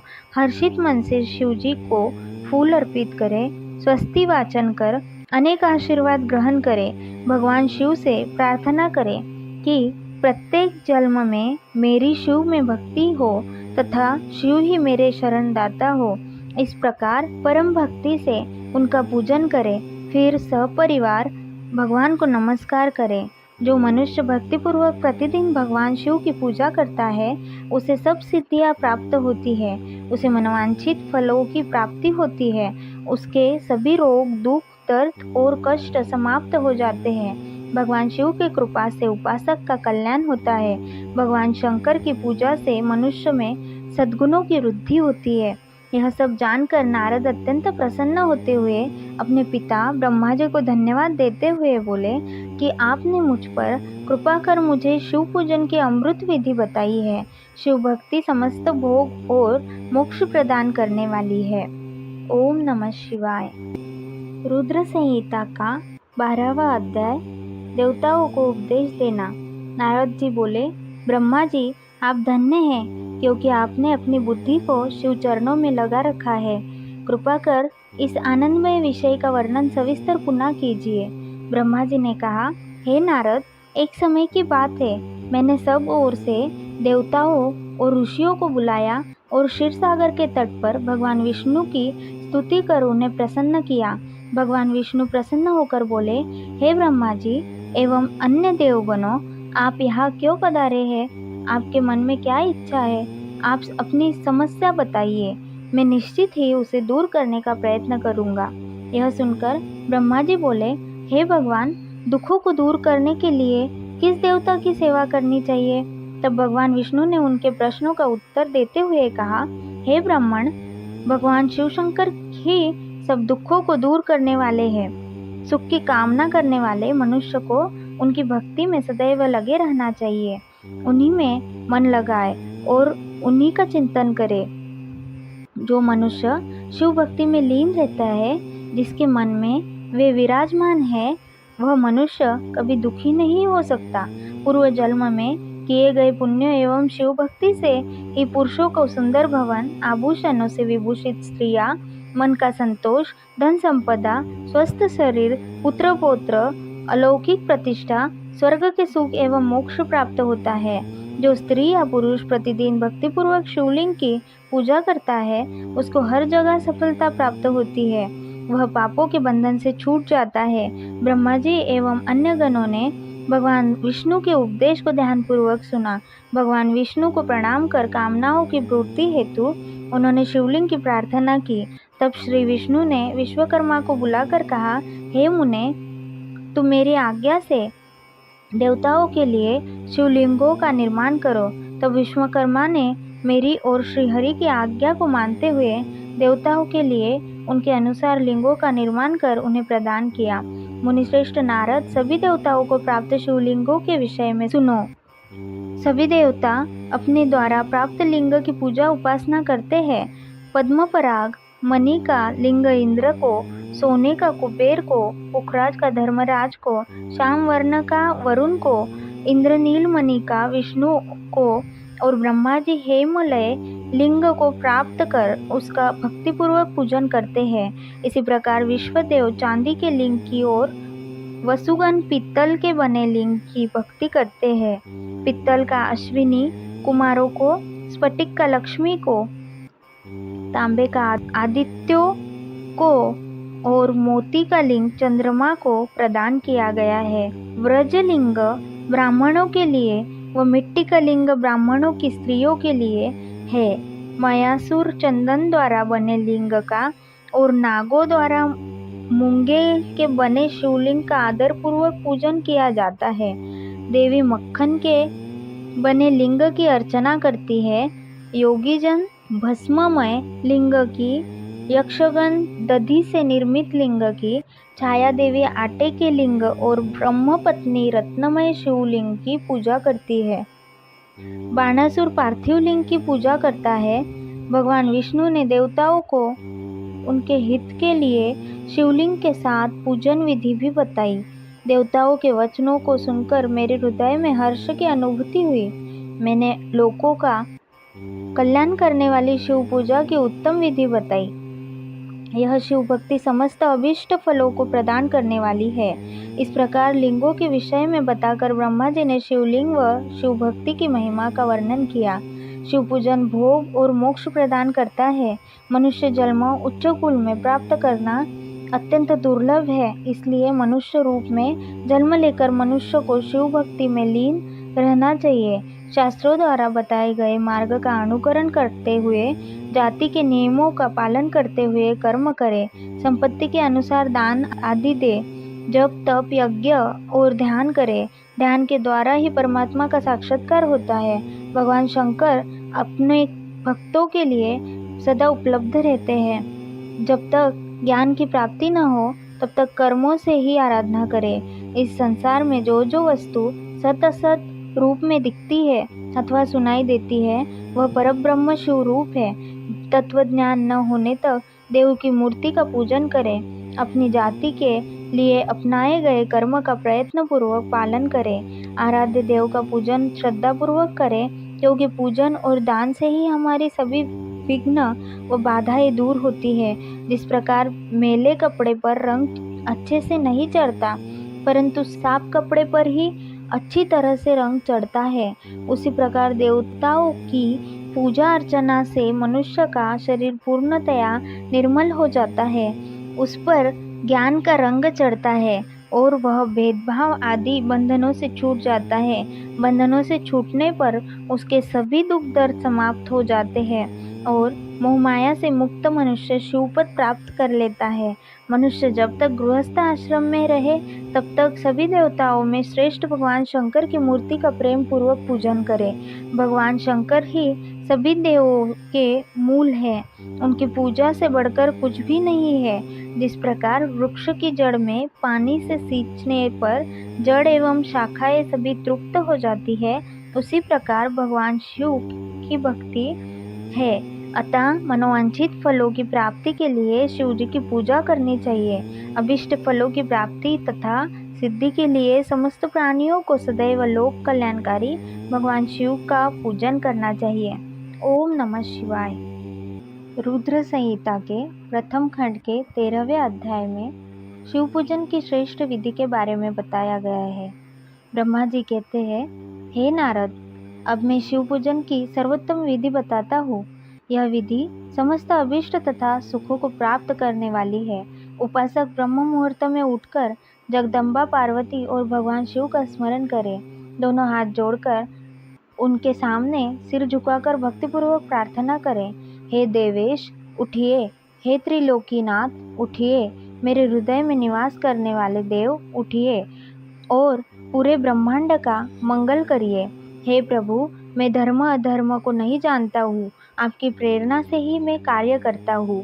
फिर गुरु चरणों का ध्यान करते हुए कमरे में से निकलकर शौच आदि से निवृत्त हो, मिट्टी और जल से देह को शुद्ध करे, दोनों हाथों और पैरों को धोकर दातुन करे तथा 16 बार जल की अंजलियों से मुंह को धोए।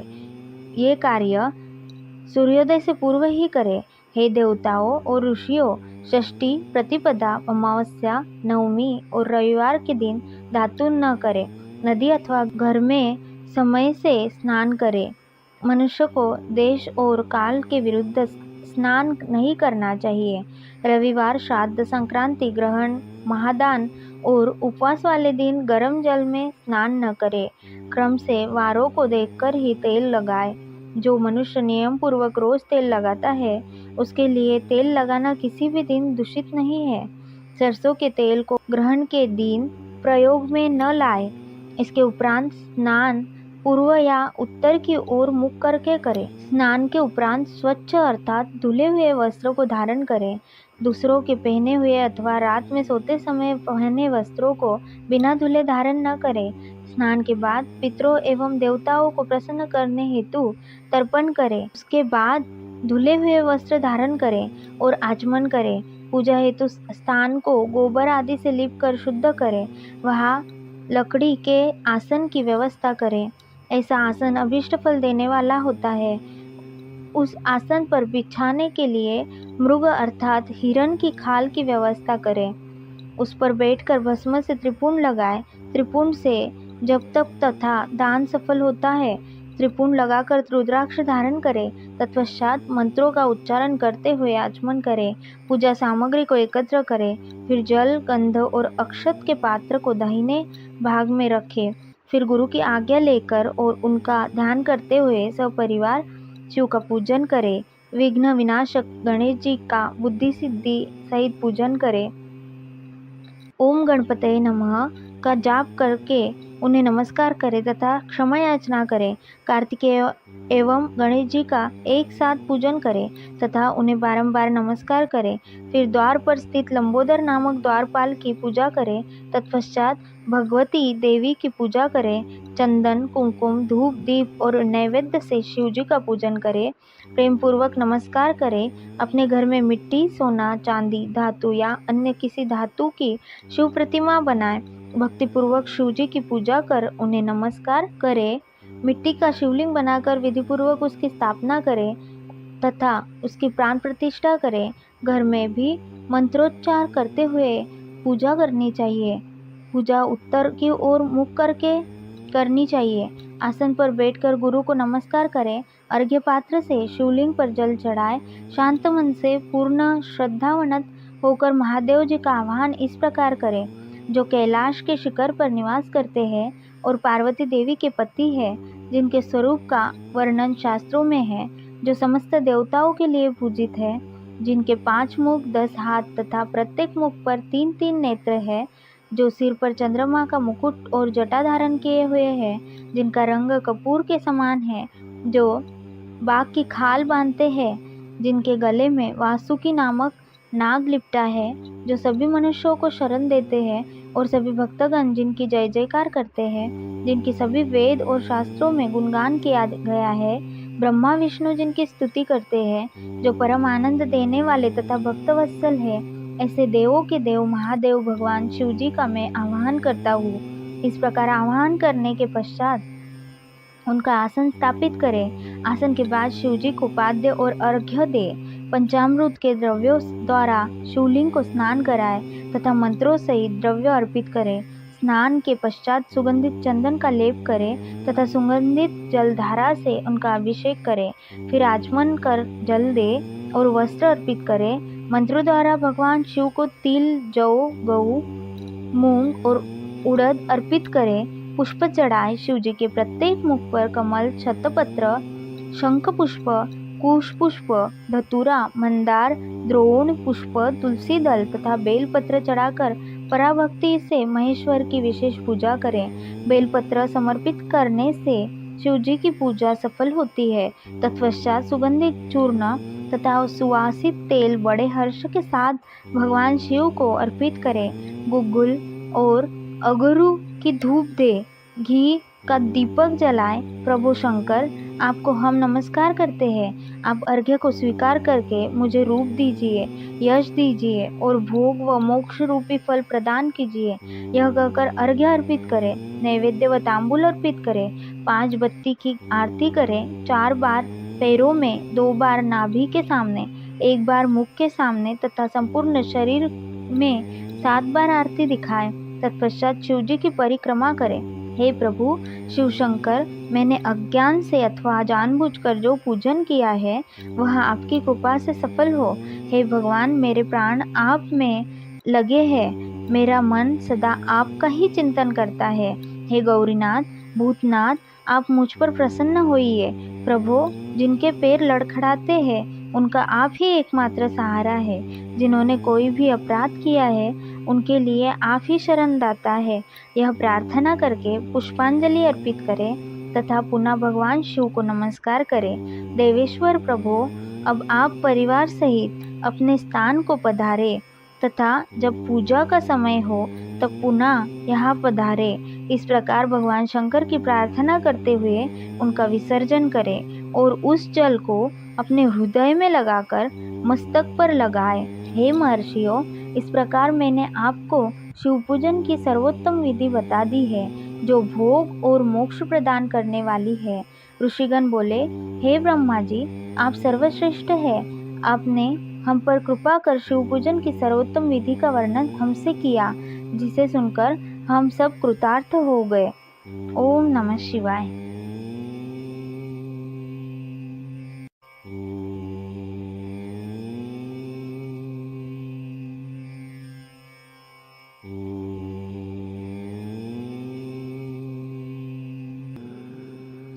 रुद्र संहिता के प्रथम खंड के 14वें अध्याय में पुष्पों द्वारा शिव पूजा का महात्म्य बताया गया है।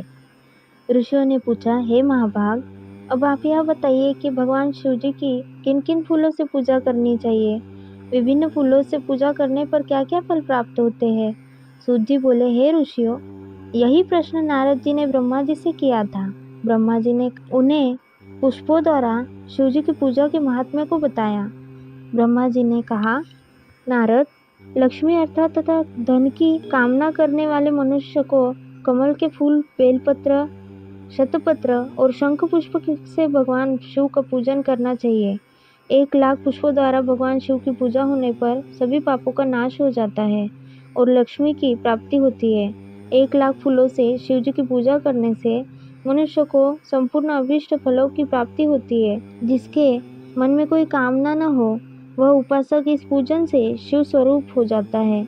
मृत्युंजय मंत्र के 5,00,000 जाप पूरे होने पर महादेव के स्वरूप के दर्शन हो जाते हैं। 1,00,000 जाप से शरीर की शुद्धि होती है। दूसरे लाख के जाप से पहले जन्म की बातें याद आ जाती है। तीसरे लाख जाप के पूर्ण होने पर इच्छा की गई सभी वस्तुओं की प्राप्ति हो जाती है।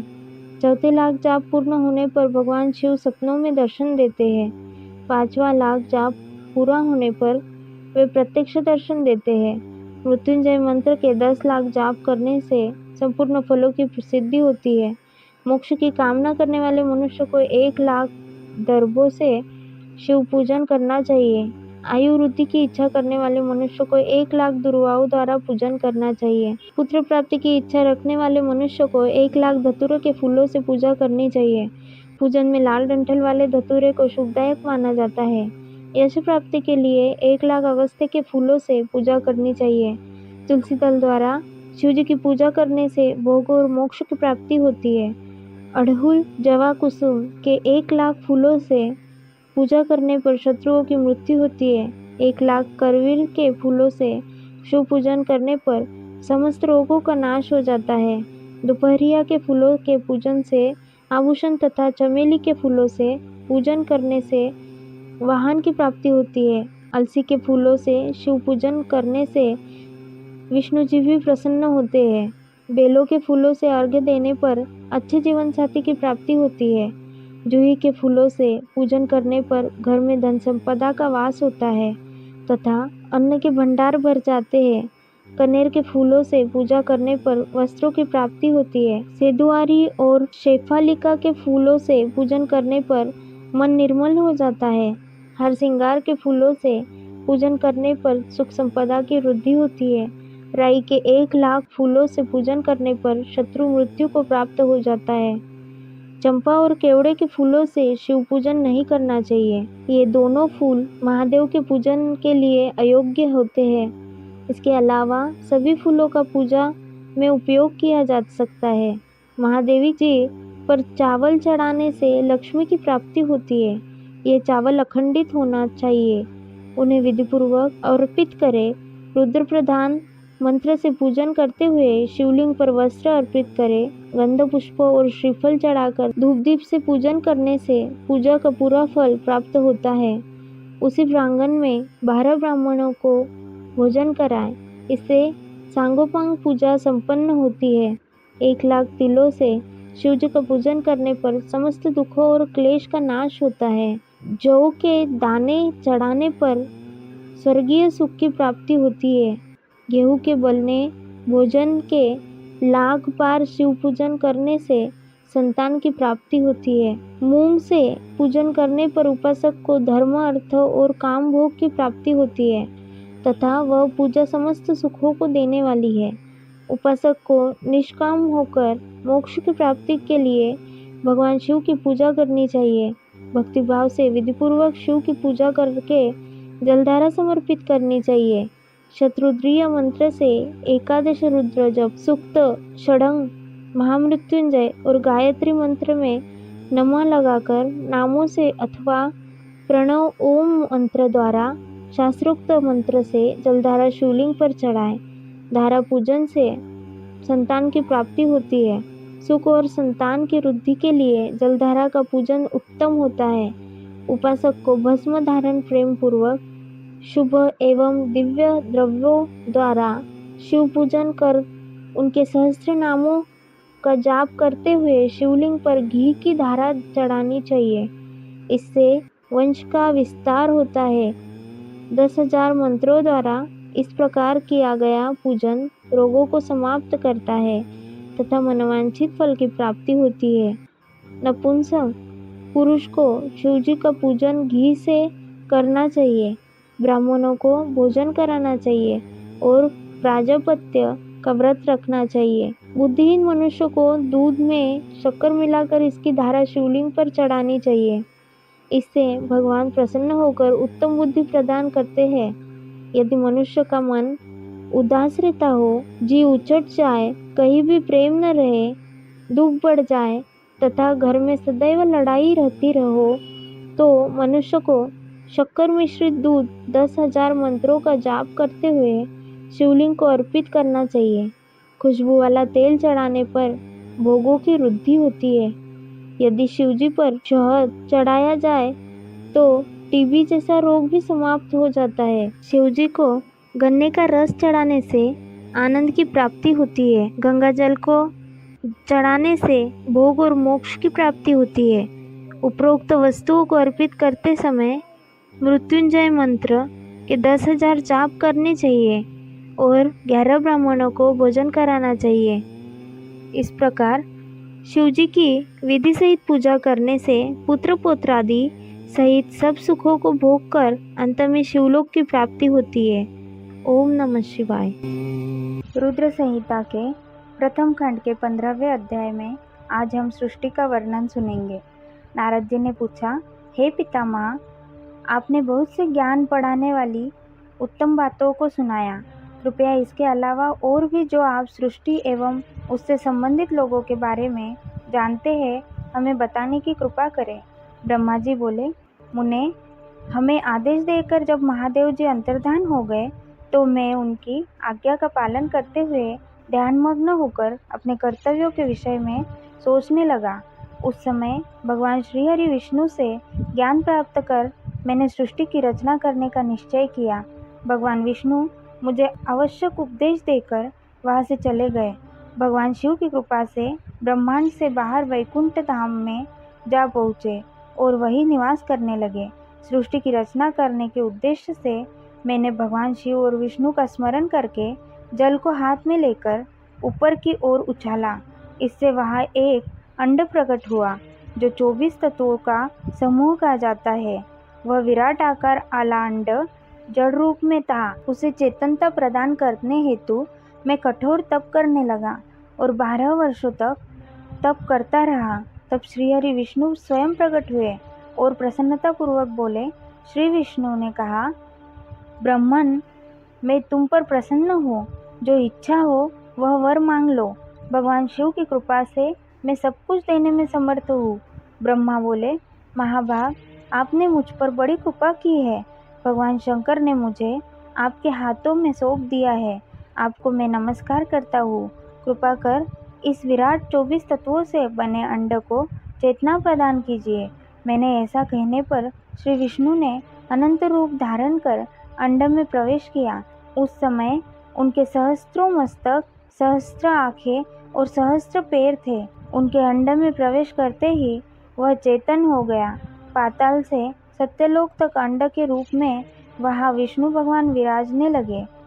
अंड में विराजमान होने के कारण विष्णु जी वैराज पुरुष कहलाए। पंचमुख महादेव ने अपने निवास हेतु कैलाश नगर का निर्माण किया। देवर्षि संपूर्ण ब्रह्मांड का नाश होने पर भी वैकुंठ का और कैलाश अमर रहेंगे, अर्थात इनका नाश नहीं हो सकता। महादेव की आज्ञा से ही मुझ में सृष्टि की रचना करने की इच्छा उत्पन्न हुई है। अनजाने में ही मुझसे तमोगुनी सृष्टि की उत्पत्ति हुई, जिसे अविद्या पंचक कहते हैं। उसके पश्चात भगवान शिव की आज्ञा से स्थावर सज्ञक वृक्ष, जिसे पहला सर्ग कहते हैं, का निर्माण हुआ, परंतु पुरुषार्थ का साधक नहीं था।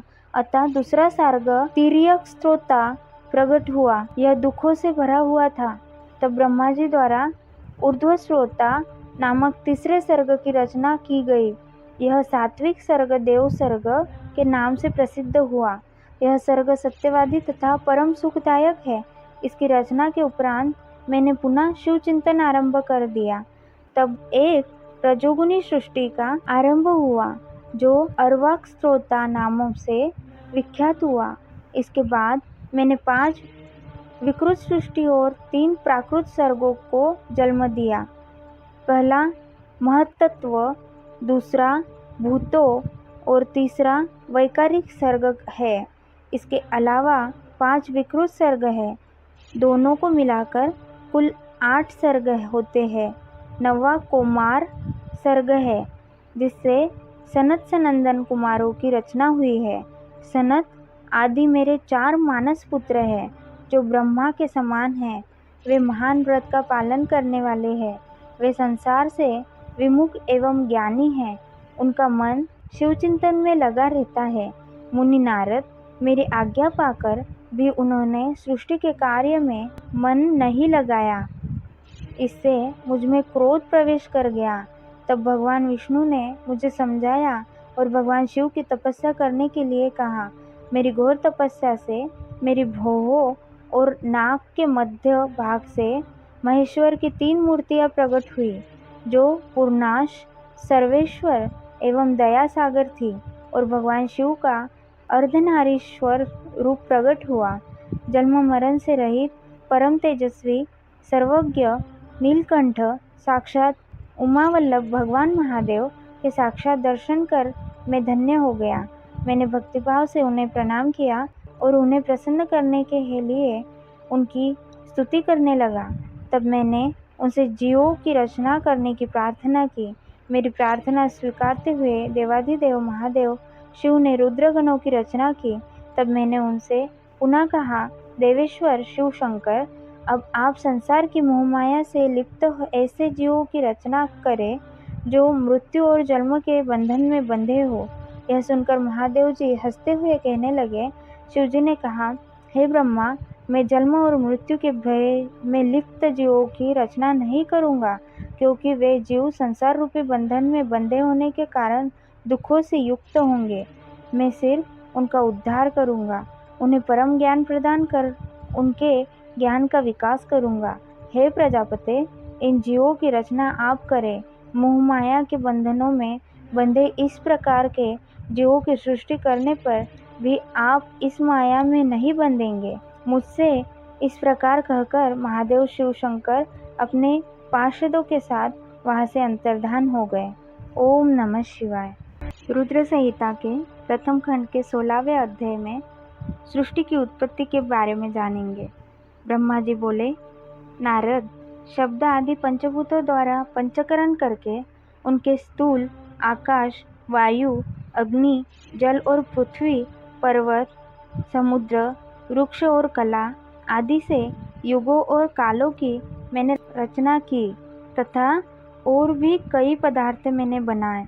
उत्पत्ति और विनाश वाले पदार्थों का भी मैंने निर्माण किया है, परंतु जब इससे भी मुझे संतोष नहीं हुआ तो मैंने माँ अम्बा सहित भगवान शिव का ध्यान करके सृष्टि के अन्य पदार्थों की रचना की और अपने नेत्रों से मरीच को, हृदय से भृगु को, सिर से अंगिरा को, कान से मुनिश्रेष्ठ पुलह को, उदान से पुलस्त्य को, समान से वशिष्ठ को, अपान से क्रतु को, दोनों कानों से अत्रि को, प्राण से दक्ष को और गोद से तुमको, छाया से करदम मुनि को उत्पन्न किया। सब साधनाओं के साधन धर्म को भी मैंने अपने संकल्प से प्रकट किया। मुनि श्रेष्ठ, इस तरह साधकों की रचना करके महादेव जी की कृपा से मैंने अपने को कृतार्थ माना। मेरे संकल्प से उत्पन्न धर्म मेरी आज्ञा से मानव का रूप धारण कर साधन में लग गए। इसके उपरांत मैंने अपने शरीर को विभिन्न अंगों से देवता व असुरों के रूप में अनेक पुत्रों की रचना करके उन्हें विभिन्न शरीर प्रदान किए। तत्पश्चात भगवान शिव की प्रेरणा से मैं अपने शरीर को 2 भागों में विभक्त कर 2 रूपों वाला हो गया। मैं आधे शरीर से पुरुष व आधे से नारी हो गया। पुरुष स्वयंभू मनु नाम से प्रसिद्ध हुए एवं उच्च कोटि के साधक कहलाए। नारी रूप से शतरूपा नाम वाली योगिनी एवं परम तपस्विनी स्त्री उत्पन्न हुई। मनु ने वैवाहिक विधि से अत्यंत सुंदरी शतरूपा का पाणी ग्रहण किया और मैथुन द्वारा सृष्टि को उत्पन्न करने लगे।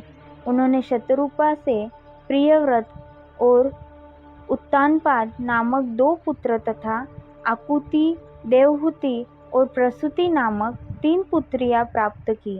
आकुति का रुचि मुनि से, देवहूति का कर्दम मुनि से तथा प्रसूति का दक्ष प्रजापति के साथ विवाह कर दिया गया।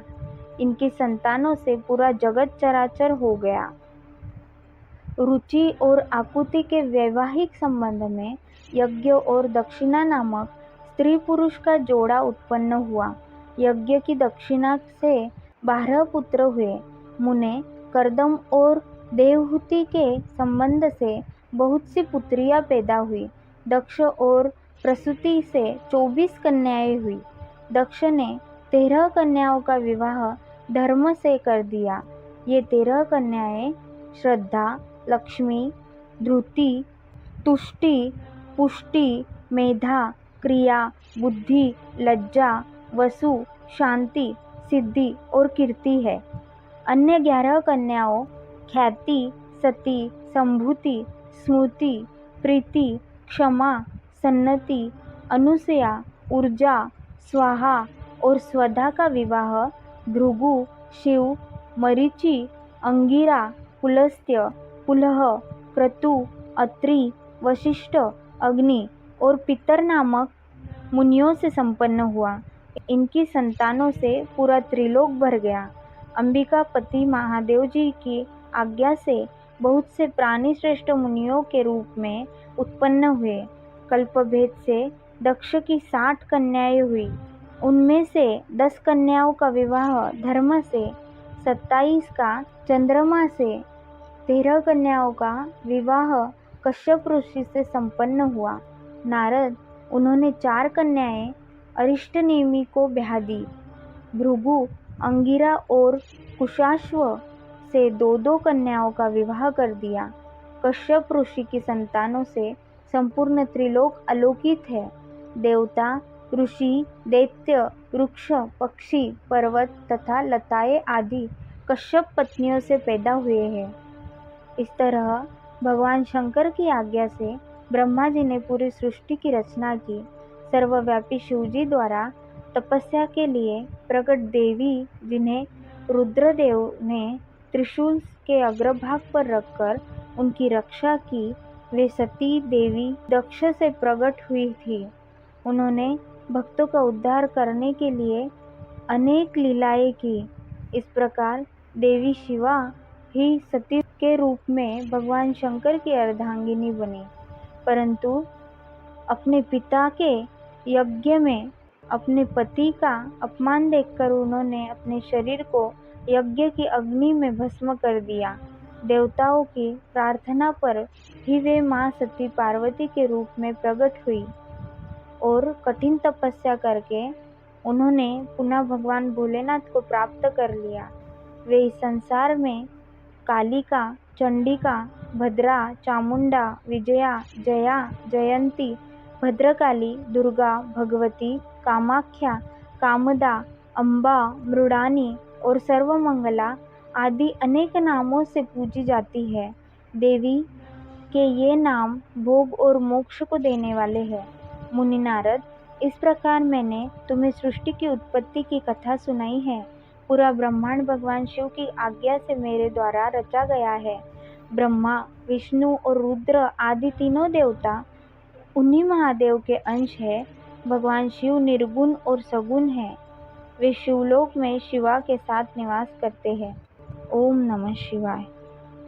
रुद्र संहिता के प्रथम खंड के 17वें अध्याय में पापी गुणनिधि की कथा सूत जी कहते हैं, हे ऋषियों, तत्पश्चात नारद जी ने विनयपूर्वक प्रणाम किया और उनसे पूछा, भगवान शंकर कैलाश पर कब गए और महात्मा कुबेर से उनकी मित्रता कहाँ और कैसे हुई? प्रभु शिवजी कैलाश पर क्या करते हैं? कृपा कर मुझे बताइए। इसे सुनने के लिए मैं बहुत उत्सुक हूँ। ब्रह्मा जी बोले, हे नारद, मैं तुम्हें चंद्रमौली भगवान शिव के विषय में बताता हूँ। कांपिल्य नगर में यज्ञ दत्त दीक्षित नामक एक ब्राह्मण रहते थे, जो अत्यंत प्रसिद्ध थे। वे यज्ञ विद्या में बड़े पारंगत थे। उनका गुणनिधि नामक एक 8 वर्षीय पुत्र था। उसका यज्ञोपवीत हो चुका था और वह भी बहुत सी विद्याएं जानता था, परंतु वह दुराचारी और जुआरी हो गया। वह हर वक्त खेलता कूदता रहता था तथा गाने बजाने वाले का साथी हो गया था। माता के बहुत कहने पर भी वह पिता के समीप नहीं जाता था और उनकी किसी आज्ञा को नहीं मानता था। उसके पिता घर के कार्यों तथा दीक्षा आदि देने में लगे रहते थे। जब घर पर आकर अपनी पत्नी से गुणनिधि के बारे में पूछते तो वह झूठ कह देती कि वह कहीं स्नान करने या देवताओं का पूजन करने गया है। केवल एक ही पुत्र होने के कारण वह अपने पुत्र की कमियों को छुपाती रहती थी। उन्होंने अपने पुत्र का विवाह भी करा दिया। माता नित्य अपने पुत्र को समझाती थी। वह उसे यह भी समझाती थी कि तुम्हारी बुरी आदतों के बारे में तुम्हारे पिता को पता चल गया तो वे क्रोध के आवेश में हम दोनों को मार देंगे। परंतु गुणनिधि पर माँ के समझाने का कोई प्रभाव नहीं पड़ता था। एक दिन उसने अपने पिता की अंगूठी चुरा ली और उसे जुए में हार आया। देवयोग से उसके पिता को अंगूठी के विषय में पता चल गया। जब उन्होंने अंगूठी जुआरी के हाथ में देखी और उससे पूछा तो जुआरी ने कहा, मैंने कोई चोरी नहीं की है, अंगूठी मुझे तुम्हारे पुत्र ने दी है। यही नहीं बल्कि उसने और जुआरियों को भी बहुत सारा धन घर से लाकर दिया। परंतु आश्चर्य तो यह है कि तुम जैसे पंडित भी अपने पुत्र के लक्षणों को नहीं जान पाए। यह सारी बातें सुनकर पंडित दीक्षित का सिर शर्म से झुक गया। वे सिर झुकाकर और अपना मुंह ढककर अपने घर की ओर चल दिए। घर पहुंचकर गुस्से से उन्होंने अपनी पत्नी को पुकारा। अपनी पत्नी से उन्होंने पूछा, तेरा लाडला पुत्र कहाँ गया है? मेरी अंगूठी जो मैंने सुबह तुम्हें दी थी वह कहाँ है? मुझे जल्दी से दो। पंडित की पत्नी ने फिर झूठ बोल दिया, मुझे स्मरण नहीं है कि वह कहाँ है। अब तो दीक्षित जी को और भी क्रोध आ गया।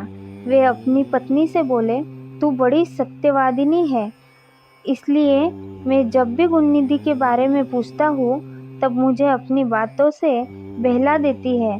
यह कहकर दीक्षित जी घर के अन्य सामानों को ढूंढने लगे, किंतु उन्हें कोई वस्तु न मिली, क्योंकि वे सब वस्तुएं गुणनिधि जुए में हार चुका था। क्रोध में आकर पंडित ने अपनी पत्नी और पुत्र को घर से निकाल दिया और दूसरा विवाह कर लिया। आगे की कहानी हम अगले अध्याय में सुनेंगे। ओम नमः शिवाय। रुद्र संहिता के प्रथम खंड के 18वां अध्याय में गुणनिधि को मोक्ष की प्राप्ति के बारे में सुनेंगे। ब्रह्मा जी बोले, हे नारद, जब यह समाचार गुणनिधि को मिला तो उसे अपने भविष्य की चिंता हुई। वह कई दिनों तक भूखा प्यासा भटकता रहा। एक दिन भूख प्यास से व्याकुल एक शिव मंदिर के पास बैठ गया। एक शिव भक्त अपने परिवार सहित शिव पूजन के लिए विविध सामग्री लेकर वहां आया था। उसने परिवार सहित भगवान शिव का विधि विधान से पूजन किया और नाना प्रकार के पकवान शिवलिंग पर चढ़ाए। पूजन के बाद वे लोग वहां से चले गए तो गुणनिधि ने भूख से मजबूर होकर उस भोग को चोरी करने का विचार किया और मंदिर में चला गया। उस समय अंधेरा हो चुका था, इसलिए उसने अपने वस्त्र को जलाकर उजाला किया। यह मानो उसने भगवान शिव के सम्मुख दीप जलाकर दीपदान किया था। जैसे ही वह सब भोग उठाकर भागने लगा, उसके पैरों की धमक से लोगों को पता चल गया कि उसने मंदिर में चोरी की है। सभी उसे पकड़ने के लिए दौड़े और उसका पीछा करने लगे। नगर के लोगों ने उसे खूब मारा। उनकी मार को उनका भूखा शरीर सहन नहीं कर पाया, उसके प्राण पखेरु उड़ गए। उसके कुकर्मों के कारण यमदूत उसको बांधकर ले जा रहे थे। तभी भगवान शिव के पार्षद वहां आ गए और गुणनिधि को यमदूतों के बंधनों से मुक्त करा दिया। यमदूतों ने शिवगणों को नमस्कार किया और बताया कि यह बड़ा पापी और धर्म कर्म से हीन है। यह अपने पिता का भी शत्रु है। इसने शिवजी के भोग की भी चोरी की है। इसने बहुत पाप किए हैं, इसलिए यह यमलोक का अधिकारी है। इसे हमारे साथ जाने दे ताकि विभिन्न नरकों को यह भोग सके। तब शिवगणों ने उत्तर दिया कि निश्चय ही गुणनिधि ने बहुत से पाप कर्म किए हैं, परंतु इसने कुछ पुण्य कर्म भी किए हैं जो संख्या में कम होने पर भी पाप कर्मों को नष्ट करने वाले हैं। इसने रात्रि में अपने वस्त्र को फाड़कर शिवलिंग के समक्ष दीपक में बत्ती डालकर उसे जलाया और दीपदान किया। इसने अपने पिता के श्रीमुख से एवं मंदिर के बाहर बैठकर शिव गुणों को सुना है और ऐसे ही और भी अनेक धर्म कर्म इसने किए हैं। इतने ही दिनों तक भूखा रहकर इसने व्रत किया और शिव दर्शन तथा शिव पूजन भी अनेकों बार किया है। इसलिए यह हमारे साथ शिवलोक को जाएगा, वहाँ कुछ दिनों तक निवास करेगा। जब इसके संपूर्ण पापों का नाश हो जाएगा तो भगवान शिव की कृपा से यह कलिंग देश का राजा बनेगा। अतः यमदूतों, तुम अपने लोक को लौट जाओ। यह सुनकर यमदूत यमलोक को चले गए। उन्होंने यमराज को इस विषय में सूचना दे दी। यमराज ने इसको प्रसन्नतापूर्वक स्वीकार कर लिया। तत्पश्चात गुणनिधि नामक ब्राह्मण को लेकर शिवगण शिवलोक को चल दिए। कैलाश पर भगवान शिव और देवी उमा विराजमान थे। उसे उनके सामने लाया गया। गुणनिधि ने भगवान शिव उमा की चरण वंदना की और उनकी स्तुति की। उसने महादेव से अपने किए कर्मों के बारे में क्षमा याचना की। भगवान ने उसे क्षमा प्रदान कर दी। वहाँ शिवलोक में कुछ दिन निवास करने के बाद गुणनिधि कलिंग देश के राजा अरिंदम के पुत्र दम के रूप में विख्यात हुआ। हे नारद, शिवजी की थोड़ी सी सेवा भी उसके लिए अत्यंत फलदायक हुई। इस गुणनिधि के चरित्र को जो कोई पढ़ता अथवा सुनता है, उसकी सभी कामनाएं पूरी होती है तथा वह मनुष्य सुख शांति प्राप्त करता है। ओम नमः शिवाय। रुद्र संहिता के प्रथम खंड के 19वें अध्याय में हम आज गुणनिधि को कुबेर पद की प्राप्ति के बारे में सुनेंगे। नारद जी ने प्रश्न किया, हे ब्रह्मा जी, अब आप मुझे यह बताइए कि गुणनिधि जैसे महापापी मनुष्य को भगवान शिव द्वारा कुबेर पद क्यों और कैसे प्रदान किया गया। हे प्रभु, कृपा कर इस कथा को भी बताइए। ब्रह्मा जी बोले, नारद, शिवलोक में सारे दिव्य भोगों का उपभोग तथा उमा महेश्वर का सेवन कर वह अगले जन्म में कलिंग के राजा अरिंदम का पुत्र हुआ। उसका नाम दम था। बालक दम की भगवान शंकर में असीम भक्ति थी। वह सदैव शिवजी की सेवा में लगा रहता था। वह अन्य बालकों के साथ मिलकर शिव भजन करता। युवा होने पर उसके पिता अरिंदम की मृत्यु के पश्चात दम को राज सिंहासन पर बैठाया गया। राजा दम सब और शिव धर्म का प्रचार और प्रसार करने लगे। वे सभी शिवालयों में दीप दान करते थे। उनकी शिवजी में अनन्य भक्ति थी। उन्होंने अपने राज्य में रहने वाले सभी ग्रामाध्यक्षों को यह आज्ञा दी कि शिव मंदिर में दीपदान करना सबके लिए अनिवार्य है। अपने गांव के आसपास जितने शिवालय हैं, वहाँ सदा दीप जलाना चाहिए। राजा दम ने आजीवन शिव धर्म का पालन किया। इस तरह वे बड़े धर्मात्मा कहलाए। उन्होंने शिवालयों में बहुत से दीप जलवाए। इसके फलस्वरूप वे दीपों की प्रभा के आश्रय हो मृत्योपरांत अलकापुरी के स्वामी बने। ब्रह्मा जी बोले, हे नारद, भगवान शिव का पूजन व उपासना महान फल देने वाली है। दीक्षित के पुत्र गुणनिधि ने, जो पूर्ण अधर्मी था, भगवान शिव की कृपा पाकर दिक्पाल का पद पा लिया था। अब मैं तुम्हें उसकी भगवान शिव के साथ मित्रता के विषय में बताता हूँ। नारद, बहुत पहले की बात है। मेरे मानस पुत्र पुलस्त्य से विश्रवा का जन्म हुआ और विश्रवा के पुत्र कुबेर हुए। उन्होंने पूर्व काल में बहुत कठोर तप किया। उन्होंने विश्वकर्मा द्वारा रचित अलकापुरी का उपभोग किया। मेघवाहन कल्प के आरंभ होने पर वे कुबेर के रूप में घोर तप करने लगे। वे भगवान शिव द्वारा प्रकाशित काशीपुरी में गए और अपने मन के रत्नमय दीपों से 11 रुद्रों को उद्बोधित कर वे तन्मयता से शिवजी के ध्यान में मग्न होकर निश्चल भाव से उसकी उपासना करने लगे। वहाँ उन्होंने शिवलिंग की प्रतिष्ठा की। उत्तम पुष्पों द्वारा शिवलिंग का पूजन किया। कुबेर पूरे मन से तप में लगे थे। उनके पूरे शरीर में केवल हड्डियों का ढांचा और चमड़ी ही बची थी। इस प्रकार उन्होंने 10,000 वर्षों तक तपस्या की। तत्पश्चात भगवान शिव अपनी दिव्य शक्ति उमा के भव्य रूप के साथ कुबेर के पास गए। अलकापति कुबेर मन को एकाग्र कर शिवलिंग के सामने तपस्या में लीन थे। भगवान शिव ने कहा, अलकापते, मैं तुम्हारी भक्ति और तपस्या से प्रसन्न हूँ। तुम मुझसे अपनी इच्छानुसार वर मांग सकते हो। यह सुनकर जैसे ही कुबेर ने आंखें खोली तो उन्हें अपने सामने भगवान नीलकंठ खड़े दिखाई दिए। उनका तेज सूर्य के समान था। उनके मस्तक पर चंद्रमा अपनी चांदनी बिखेर रहा था। उनके तेज से कुबेर की आंखें चौंधिया गई। तत्काल उन्होंने अपनी आंखें बंद कर ली। वे भगवान शिव से बोले, भगवान, मेरे नेत्रों को वह शक्ति दीजिए जिससे मैं आपके चरणारविंदों का दर्शन कर सकूं। कुबेर की बात सुनकर भगवान शिव ने अपनी हथेली से कुबेर को स्पर्श कर देखने की शक्ति प्रदान की। दिव्य दृष्टि प्राप्त होने पर वे आंखें फाड़ फाड़ कर देवी उमा की ओर देखने लगे। वे सोचने लगे कि भगवान शिव के साथ यह सर्वांग सुंदरी कौन है। इसने ऐसा कौन सा तप किया है जो इसे भगवान शिव की कृपा, उनका सामीप्य रूप और सौभाग्य प्राप्त हुआ है। वे देवी उमा को निरंतर देखते जा रहे थे। देवी को घूरने के कारण उनकी बाई आंख फूट गई। शिवजी ने उमा से कहा, उमे, यह तुम्हारा पुत्र है।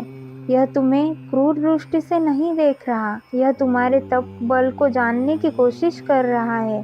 फिर भगवान शिव ने कुबेर से कहा, मैं तुम्हारी तपस्या से बहुत प्रसन्न हूँ। मैं तुम्हें वर देता हूँ कि तुम समस्त निधियों और गुह्य शक्तियों के स्वामी हो जाओगे। सुव्रतों, यक्षों और किन्नरों के अधिपति होकर धन के दाता बनो।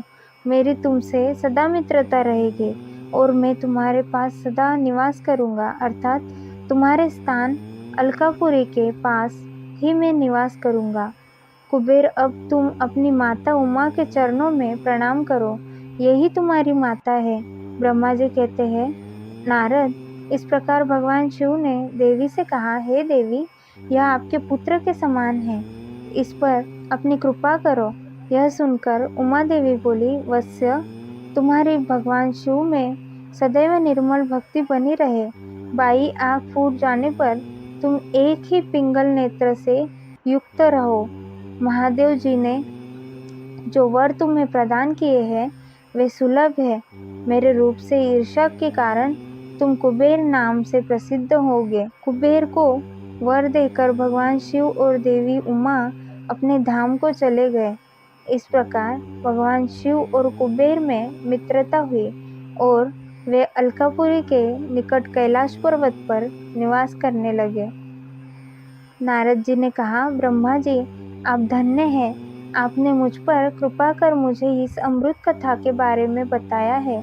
निश्चय ही शिव भक्ति दुखों को दूर कर समाप्त सुख प्रदान करने वाली है। ओम नमः शिवाय। रुद्र संहिता का प्रथम खंड के 20वें अध्याय में भगवान शिव का कैलाश पर्वत पर गमन के बारे में सुनेंगे। ब्रह्मा जी बोले, हे नारद मुनि, कुबेर के कैलाश पर्वत पर तप करने से वहाँ पर भगवान शिव का शुभ आगमन हुआ। कुबेर को वर देने वाले विश्वेश्वर शिव जब निधिपति होने का वर देकर अंतर्धान हो गए, तब उनके मन में विचार आया कि वे अपने रुद्र रूप में, जिसका जन्म ब्रह्मा जी के ललाट से हुआ है और जो संहारक है, कैलाश पर्वत पर निवास करूँगा। शिव की इच्छा से कैलाश जाने इच्छुक रुद्रदेव ने बड़े जोर जोर से अपना डमरू बजाना शुरू कर दिया। वह ध्वनि उत्साह बढ़ाने वाली थी। डमरू की ध्वनि तीनों लोकों में गूंज रही थी। उस ध्वनि में सुनने वालों को अपने पास आने का आग्रह था। उस डमरू ध्वनि को सुनकर ब्रह्मा, विष्णु आदि सभी देवता, ऋषि मुनि, वेद शास्त्रों को जानने वाले सिद्ध लोग बड़े उत्साहित होकर कैलाश पर्वत पर पहुँचे। भगवान शिव के सारे पार्षद और गणपाल जहाँ भी थे वे कैलाश पर्वत पर पहुँचे। साथ ही असंख्य गणों सहित अपनी लाखों करोड़ों भयावनी भूत प्रेतों की सेना के साथ स्वयं शिवजी भी वहां पहुँचे। सभी गणपाल सहस्रों भुजाओं से युक्त थे। उनके मस्तक पर जटाएं थी। सभी चंद्रचूड़, नीलकंठ और त्रिलोचन थे। हार, कुंडल, केयूर तथा मुकुट से वे अलंकृत थे। भगवान शिव ने विश्वकर्मा को कैलाश पर्वत पर निवास करने की आज्ञा दी। अपने भक्तों को रहने के लिए योग्य आवास तैयार करने का आदेश दिया। विश्वकर्मा ने आज्ञा पाते ही अनेकों प्रकार के सुंदर निवास स्थान वहां बना दिए। उत्तम मुहूर्त में उन्होंने वहां प्रवेश किया। इस मधुर बेला पर सभी देवताओं, ऋषि मुनियों और सिद्धों सहित ब्रह्मा और विष्णु जी ने शिवजी व उमा का अभिषेक किया। विभिन्न प्रकार से उनकी पूजा अर्चना और स्तुति की। प्रभु की आरती उतारी। उस समय आकाश में फूलों की वर्षा हुई। इस समय चारों ओर भगवान शिव तथा देवी उमा की जय जयकार हो रही थी। सभी की स्तुति के प्रसन्न होकर भगवान शिव ने उन्हें उनकी इच्छा के अनुसार वरदान दिया तथा उन्हें अभिष्ट और मनोवांछित वस्तुएं भेंट की। तत्पश्चात भगवान शंकर की आज्ञा लेकर सभी देवता अपने अपने निवास स्थान को चले गए। कुबेर भी भगवान शिव की आज्ञा पाकर अपने स्थान अलकापुरी को चले गए। तत्पश्चात भगवान शंभु वहां निवास करने लगे। वे योग साधना में लीन होकर ध्यान में मग्न रहते। कुछ समय वहां अकेले निवास करने के बाद उन्होंने दक्ष कन्या देवी सती को पत्नी रूप में प्राप्त कर लिया। देवर्षि अब रुद्र भगवान देवी सती के साथ वह सुखपूर्वक विहार करने लगे। हे नारद, इस प्रकार मैंने तुम्हें भगवान शिव के रुद्र अवतार का वर्णन और उनके कैलाश की विभिन्न लीलाओं के विषय में बताया है। उनकी भक्ति तीनों लोकों का सुख प्रदान करने वाली है तथा मनोवांछित फल को देने वाली है। इस लोक में ही नहीं परलोक में भी सद्गति प्राप्त होती है। इस कथा को जो भी मनुष्य एकाग्र होकर सुनता या पढ़ता है वह इस लोक में सुख और भोगों को पाकर मोक्ष को प्राप्त होता है। नारद जी ने ब्रह्मा जी को धन्यवाद किया और उनकी स्तुति की। वे बोले कि हे प्रभु, आपने मुझे इस अमृत कथा को सुनाया है। आप महाज्ञानी हैं। आप सभी की इच्छाएं पूर्ण करते हैं। मैं आपका आभारी हूँ। शिव चरित्र जैसा श्रेष्ठ ज्ञान आपने मुझे दिया है। हे प्रभु, मैं आपको बारंबार नमन करता हूँ। ओम नमः शिवाय।